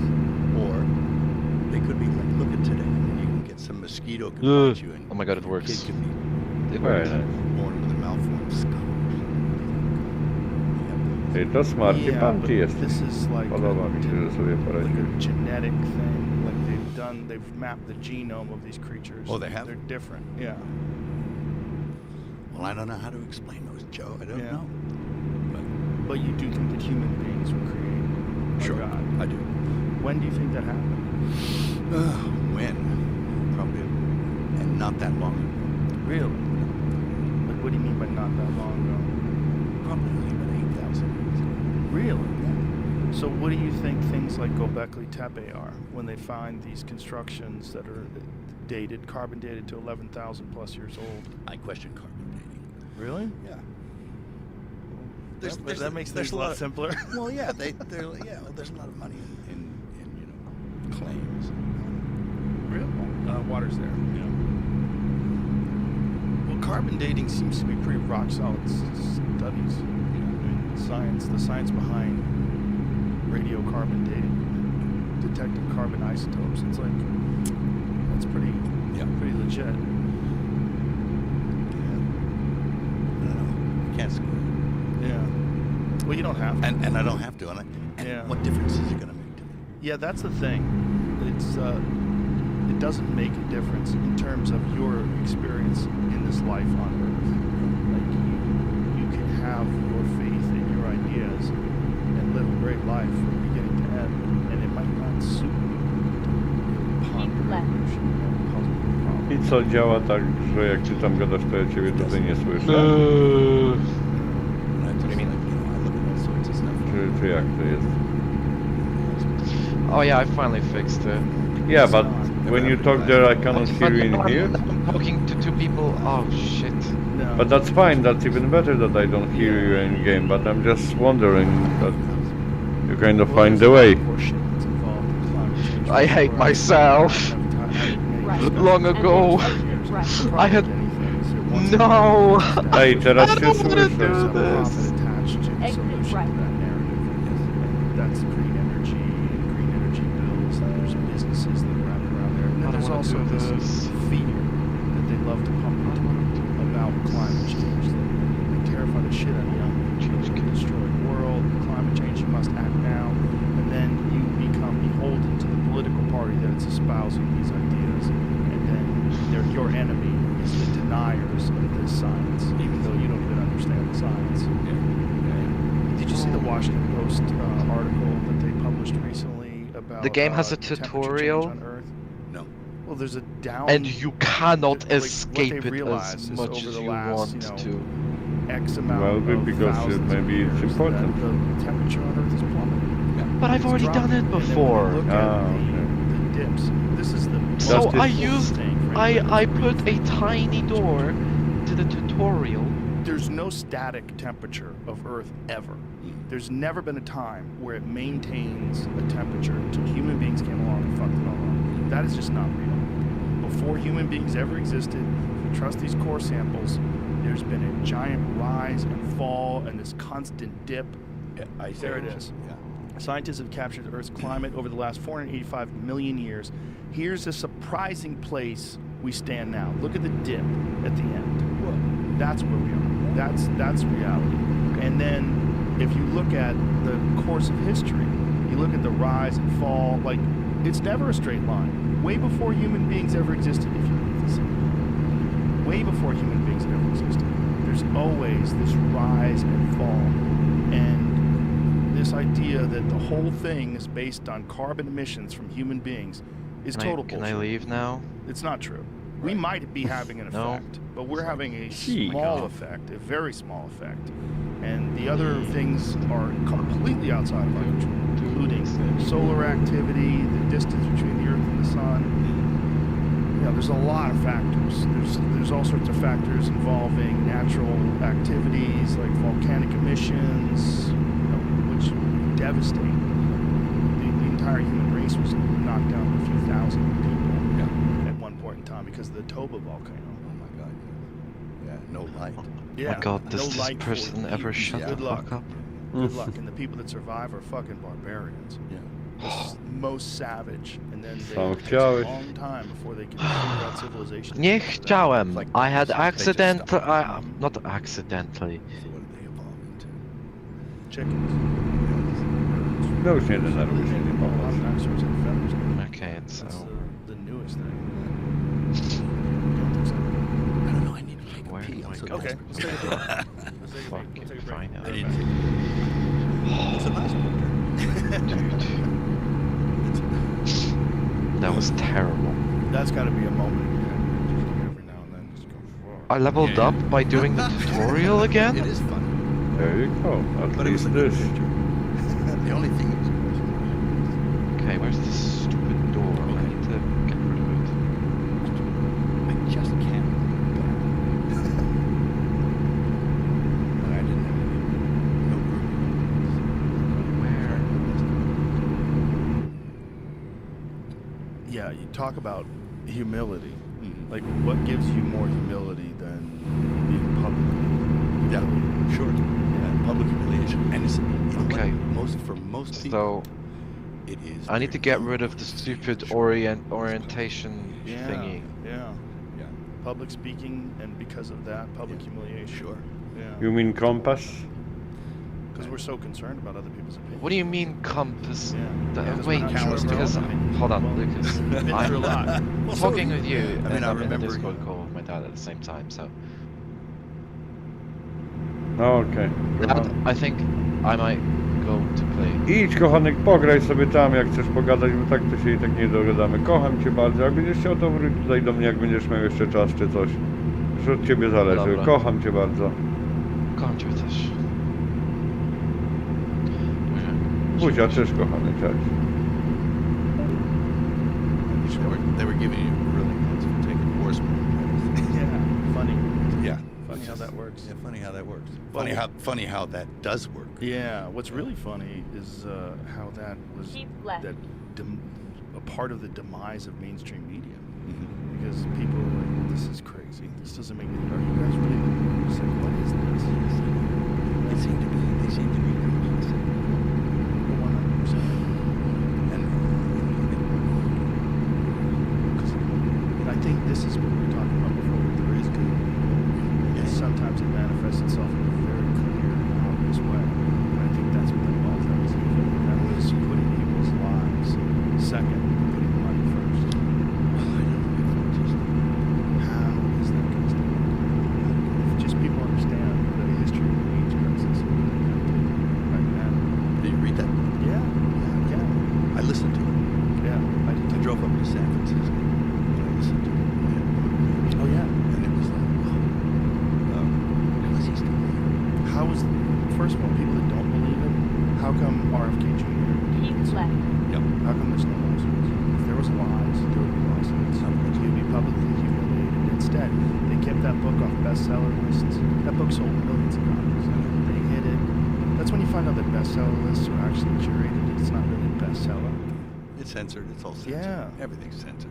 But that book is an accurate depiction of what Anthony Fauci did during the AIDS crisis, which probably was an AZT crisis. Yeah, and Or now it was an AIDS crisis. I mean, it's fairly incontrovertible now that he was Right. fooling with gain of function. 100%. And you know, it's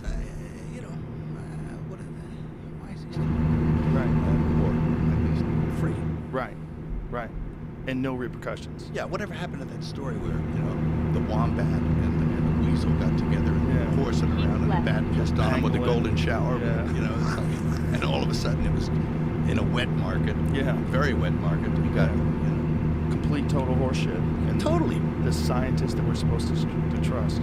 Yeah. Pitching that horseshit. It was like the AIDS thing. Some green monkey bit a Qantas steward on the ass. Then he went around the world and got everybody sick. And it was ridiculous. If you want to go to the AIDS rally, we'll look up a guy named Peter Roosberg. Oh, yes, I know. Yeah. I read that book. Yeah, that is crazy. Yeah. He's telling the truth. This is the fucking COVID crisis times 1,000. I had him on the podcast way back in the day. He's one of the earlier guests that I had. So back in 2010. It was one of the first times I got a little attacked for someone being on the podcast. It was like, blood is on your hands. And my first, no, it's not. It's 2010. Who's dying of AIDS? 0 people. So stop. It's not blood's on your hand. Like, if this guy's correct, he's a tenured professor at the University of California, Berkeley, who is, like, his work on cancer is, everybody thinks it's groundbreaking work, brilliant doctor, but he was a heretic. He was a guy who stood outside of Fauci's doctrine and the narrative, and he said, I don't believe that HIV is what's causing this, and all these people that are having these immune systems are all heavy drug users. He's like, I think this is a disease of a decimation of the immune system due to heavy drug use, and then on top of that, you're prescribing this chemical, this AZT, that kills people no, they stopped using it for chemotherapy because it was killing them quicker than cancer was. I was in the Sydney Theatre Company in the 90s, and I was going to a funeral once a month of friends. They were all dying. It's crazy. And in the 80s and 90s. And they were all getting AZT. Yeah, maybe. Yeah. Well, the ones that were getting AZT, even the ones that were asymptomatic, like Magic Johnson, they were giving Magic Johnson AZT. He had to stop taking it because he was making him sick. It was killing him. Yeah, I read it. It's even with RFK's. And he's an amazing guy. People say, oh, he's kooky, he's crazy. He's not crazy. He's not. He's one of the most erudite. They say he's an anti-vaxxer. He's not. He's not. He's a very shrewd. He's never lost a case that he brings something to suit. I don't think he's ever really figured. That book is not just him. It's him and about 1,000 highly qualified scientists and physicians commenting on. Yes. Kurwa, to wygląda jak konspiracja. It's a pretty convincing document. And you're right. Nobody's. Yeah. Well, not only did they not sue him, their response is to try to ignore it. They don't want to debate him on it. They don't want to do anything. They want to just ignore it and hope it goes away. But it doesn't go away. And the more people talk about it, the more people read it.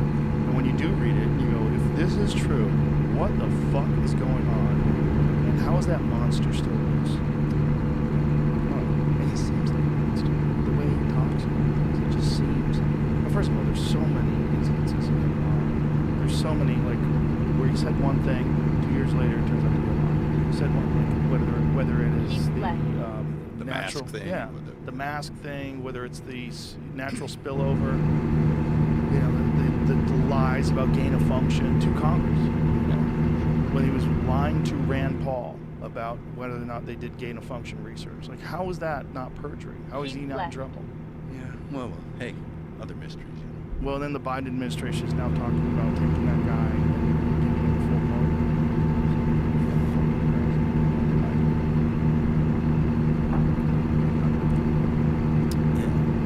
But Hunter did his pardon. Was he indicted? Well, I mean, he was in trouble for tax evasion.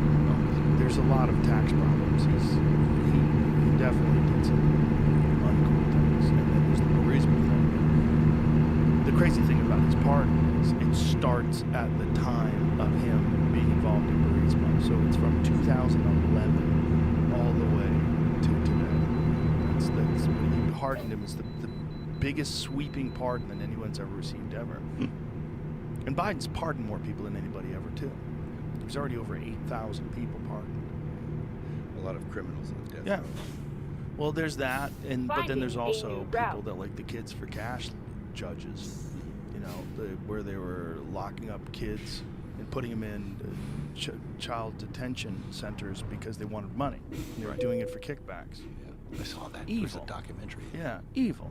Again, what we're talking about, good and evil. Yeah. Like these are real things, and rational people that profess themselves to be intelligent and secular, they don't want to believe in good people. They don't think that they just think people do bad things.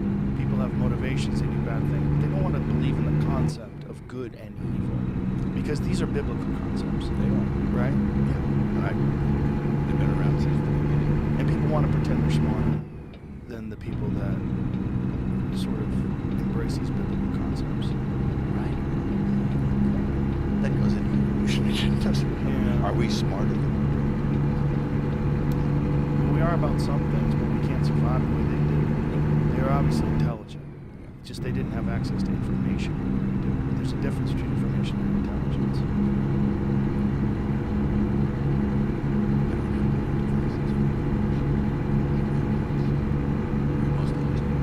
Yeah. I got to break. Okay. It's fascinating. And it's called frontiers. No. Mów głośniej, Gibson, bo cię nie słyszę. Keep left.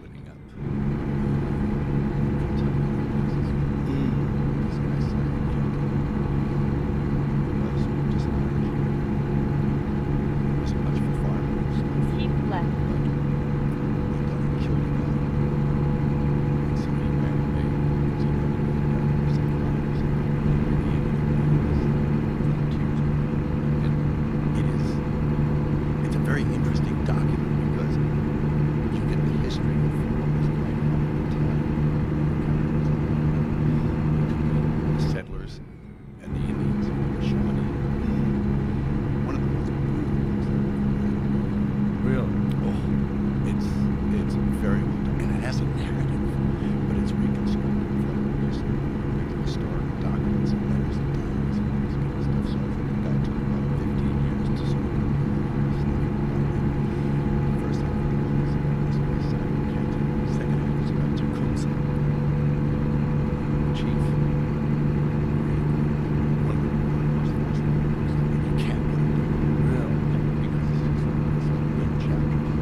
again, one of the most brutal books ever. So this is the Frontiersman. Frontiersman. Alan Eckert.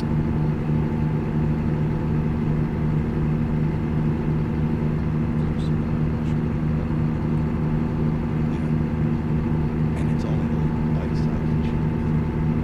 And it actually,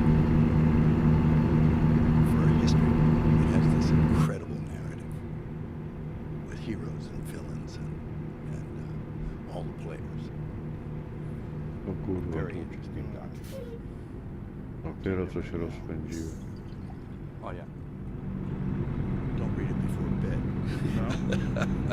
No, it gets pretty dark. Keep left. Why are you so drawn to history? I don't know. I think because maybe I'm trying to learn something. It's been about 80 years since the last big war.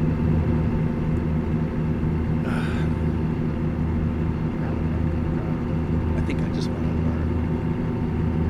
I mean, my dad went to Guadalcanal, right? Got bit by mosquitoes, malaria.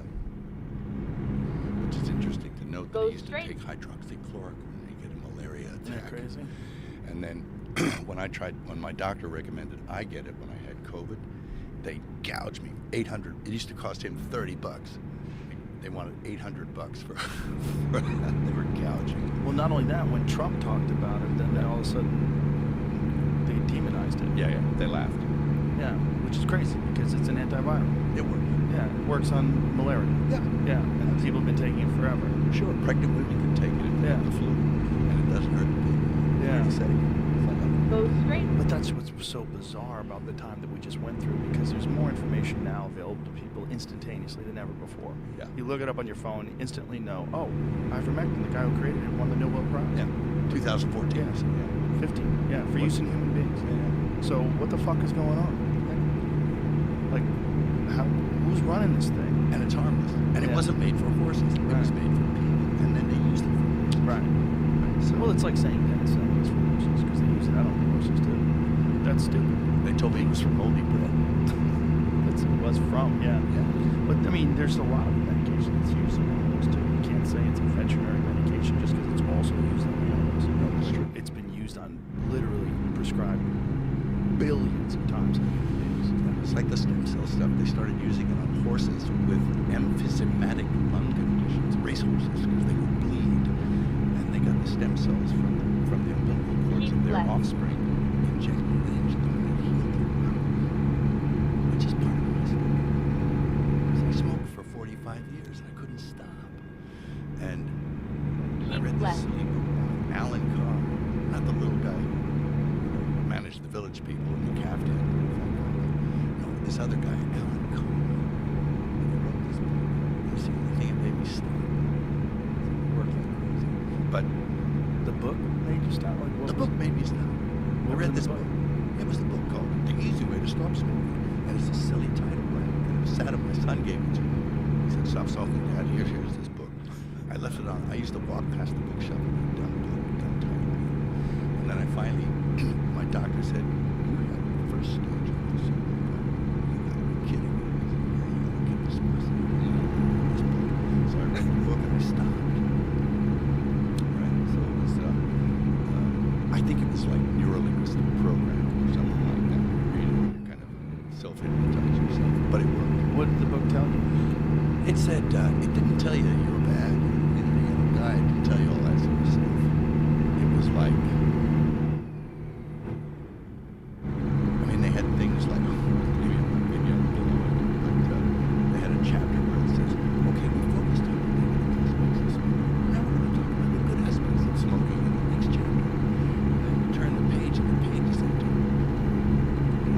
And it's just a trick. It's a mind trick.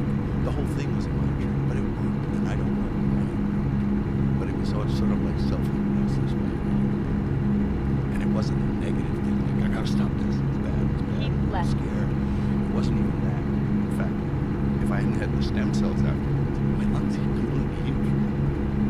Did it do it intravenously? Yeah, intravenous. And it gets stuck in your lungs. It was this doctor. It was weird. Yeah, we talked about it. Yeah. Stem cells are incredible. The fact that you can't get them the way they can get them overseas. The company did it in Panama, where this is clinic, Tijuana. They're getting better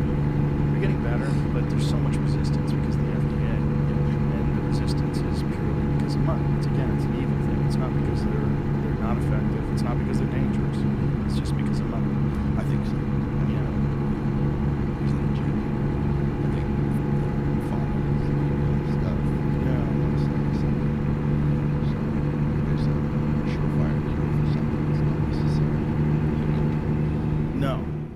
Well, and then there's also the problem of the media. The media is lockstep in with these businesses that are promoting these things. Yes. And they're not giving you information. They're giving you propaganda before they're giving you information. Propaganda is more important to them than information. And that's what's crazy. It's like, we're counting on you guys, and you fucked us. You fucked us for 4 years with this COVID thing. And now you expect us to listen to you about the fucking swine flu or the bird flu or whatever other thing you're trying to freak us out about, which always coincides with some sort of a political event. Like here it is, the inauguration of the new president, and oh, look at this. There's a new disease. What have we got now? Do you think there will be? Well, there's this fucking swine flu, H5N1, whatever. I thought it was bird flu. One bird flu. One person died. One person in America, first person died, 65 years old with a bunch of comorbidities. Yeah. Which is usually what it is. But then, by the way, 65 people with a bunch of comorbidities die all the time of nothing. They die of anything. This is like your car that's falling apart and you run over a nail and oh, the nail killed the car. No, that car was falling the fuck apart. Yeah. Like the nail you ran over was the last nail in the coffin, but the thing was falling apart. I got COVID from my gardener, and he had it first, and then I got it. And I was like, did I grab the hose or what? What was I don't know. But it was. I knew the guy for 20 years, and we both went to the same hospital, and he died and I didn't. I think we both got remdesivir. Keep left. Yeah, not good. Not good. Causes kidney failure. I know. I couldn't walk for 3 months after I had that stuff. For real? Because it kills you. I found out afterwards it kills you. That's why I wondered about Fauci. Oh, you should wonder about that guy. But meanwhile, they were trying to stop people from getting monoclonal antibodies. Yeah. They've restricted monoclonal antibodies, which is fucking insane because they wanted to promote that vaccine, because they wanted to profit off of it, which brings us back again to evil. Evil's real.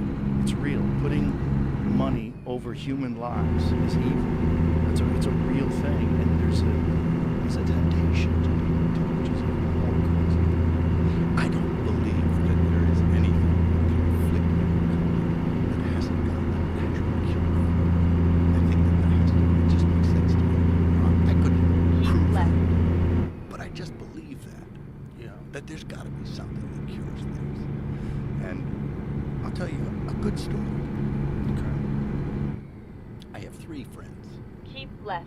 All 3 of them had stage 4 cancer. All 3 of them don't have cancer right now at all.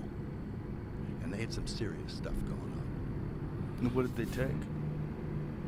Jesus. They took some, what you've heard they've taken. Ivermectin. Fenbendazole. Fenbendazole. Yeah. That's I'm hearing that a lot. They drank hydrochloride something or... There's studies on that now where people have proven that they've drinking methylene blue. Yeah, methylene blue, which was a fabric dye. Yeah. Yeah, it was a textile dye. Now they find it has profound effects on your mitochondria. Yep. Yeah. This stuff works, man. There's a lot of stuff that does work, which is very strange because, again, it's profit. When you hear about things that are demonized and that turn out to be effective, you always wonder, well, what is going on here? How is our medical institutions how they failed us that things that do cure you are not promoted because they're not profitable? That they can't control it. They don't have a patent on it. Whether it's vitamin D, and K2, and magnesium. Yep. Well, yeah. I'm zinc and quercetin. I do all that stuff. Did you do the Brecca thing? Yeah. Me too. I lost like 30 pounds, right? It's fantastic. I was talking to Dana, and he said, Go straight. And I said, yeah, I got to do something about this. I'm like 5'10", 235, that's too fat. Yeah. So I had to sort of roll it back. Turn left. Now I'm under 200, which is... That's great. Should be, and it was that Brecca stuff. Mm-hmm. No, Gary's a national treasure. Yeah. And Jump he in the gets cold shit plunge. on all over the place, too. Oh, sure. Yeah. Going to sauna, but I feel better. Oh, yeah. Oh, I do all that stuff. Yeah. Cold plunge, sauna. I'm ritualistic. Yeah, that's Yeah, good. it's part of my everyday life. I hear you. Cold plunges in 34. I don't understand that though. I mean, dude, I'm 34 degrees. Yeah. Whoa. Yeah, it's cold. That's hardcore. Yeah, you get accustomed to it. It to me is not. I mean, it sucks. Every time I do it, I'm like, don't do it. Don't. There's like the part of me Go that's like straight. my inner bitch. It's like, oh, we don't have to do this. We don't have to do this. But luckily, the general is stronger than the inner bitch. The general is always telling, shut the fuck up and get in there, and I just get in there every day. But I do like 40. that inner bitch is always talking. He never shuts up. Never shuts up. Don't ever think that it, like, even though I do it every day, anybody who's like, I don't know how you do it. I don't know how I do it either, but I fucking do it. I make sure I do it. I'm the boss. Get ready to turn right. Oh, yeah. The red light bed. I have a red light bed, yeah. I have a sauna, red light bed. I have a hyperbaric chamber. Wow. Turn I have right. everything. Hyperbaric chambers are the Yeah. best, man. It's incredible. Good Incredible. brain work. I got to get back in there. Oh. I feel like I got more holes in my head. It's phenomenal for just overall recovery for everything. It's also been shown to lengthen telomeres. They did a study out of Oh, yeah? Israel. Yeah, they gave people a protocol over 90 days. You do 60 sessions of 90 minutes over 90 days, and it's shown to lengthen telomeres and decrease your biological age. And you just feel fucking great. That makes sense. Yeah, you're flooding your body with oxygen. Most diseases, a lot of them, come from a lack of oxygen. Your body not having enough oxygen is very bad for you. Get ready to turn right. This is what kind of blows my mind about medicine and about Turn ancient right. stuff. Mm-hmm. This guy is from Shanghai. He didn't speak much English, right? A little bit. His wife would translate for him. And he'd come in and he could like point at you from this far, and you could feel it. But like feel it like to the as palpable as someone pushing you. It's like, whoa. Really? Yeah. I'm not kidding. What year was this? Go straight. Oh shit.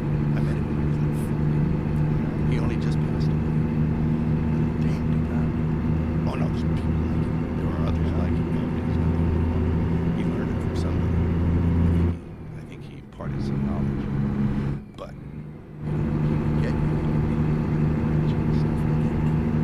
And each one, they build the pyramids and everything. If he can use his mind and kind of get into quantum physics and move shit around with thought and with energy, there's actual energy coming out of his fingers. They could have built the pyramids like that. I don't Get know. ready Maybe to somebody turn had that left. down somewhere. But Well, I'd like to hear a better explanation. me too. Well, it was really weird. He one time he was working on me, and he was Turn left. working on my liver. He said, "Your liver's blocked," because he looks at you, and if you look at him, he looks away, and his wife engages you while he checks you out, and then Get he gives ready you a little to body turn and left. puts X's all over me. Yeah, that's right. I got a pain in the Turn he left. knows where everything is. He knows exactly what's going on. Did you ask him what is he seeing? Your aura? Like, what is he seeing? Everything. He sees everything. He was an allopathic doctor first. He went to medical school. He could write your prescription. He could do all that stuff. He was a doctor. And then he saw a Qigong master, this old guy, and people were lining up getting cured. And he thought, that's really interesting. And he learned that on top. of You being have an arrived at allopathic your doctor. destination. So one day he's at me on my back, and he's pushing, and I can feel my back, and I'm at the wall, and there's a poster of a film on the wall, you know, my office, and I'm looking, and I can see him in the background, and he's like down like this, like like kung fu, pointing Yeah. rays of energy at me, and he hit me. He started yelling at my organ, at my liver, like get out, you know, whatever, and I went up the wall, and there was like 8 inches of air under my heels, and I was up the wall. And I was like, whoa, and I came back down, and it freaked me out. And I looked at him, and he just went, he said, don't die, it's just science, like that. I said, just science, okay. Just science? Yeah, just science. And I was so freaked out, I went to a priest, I said,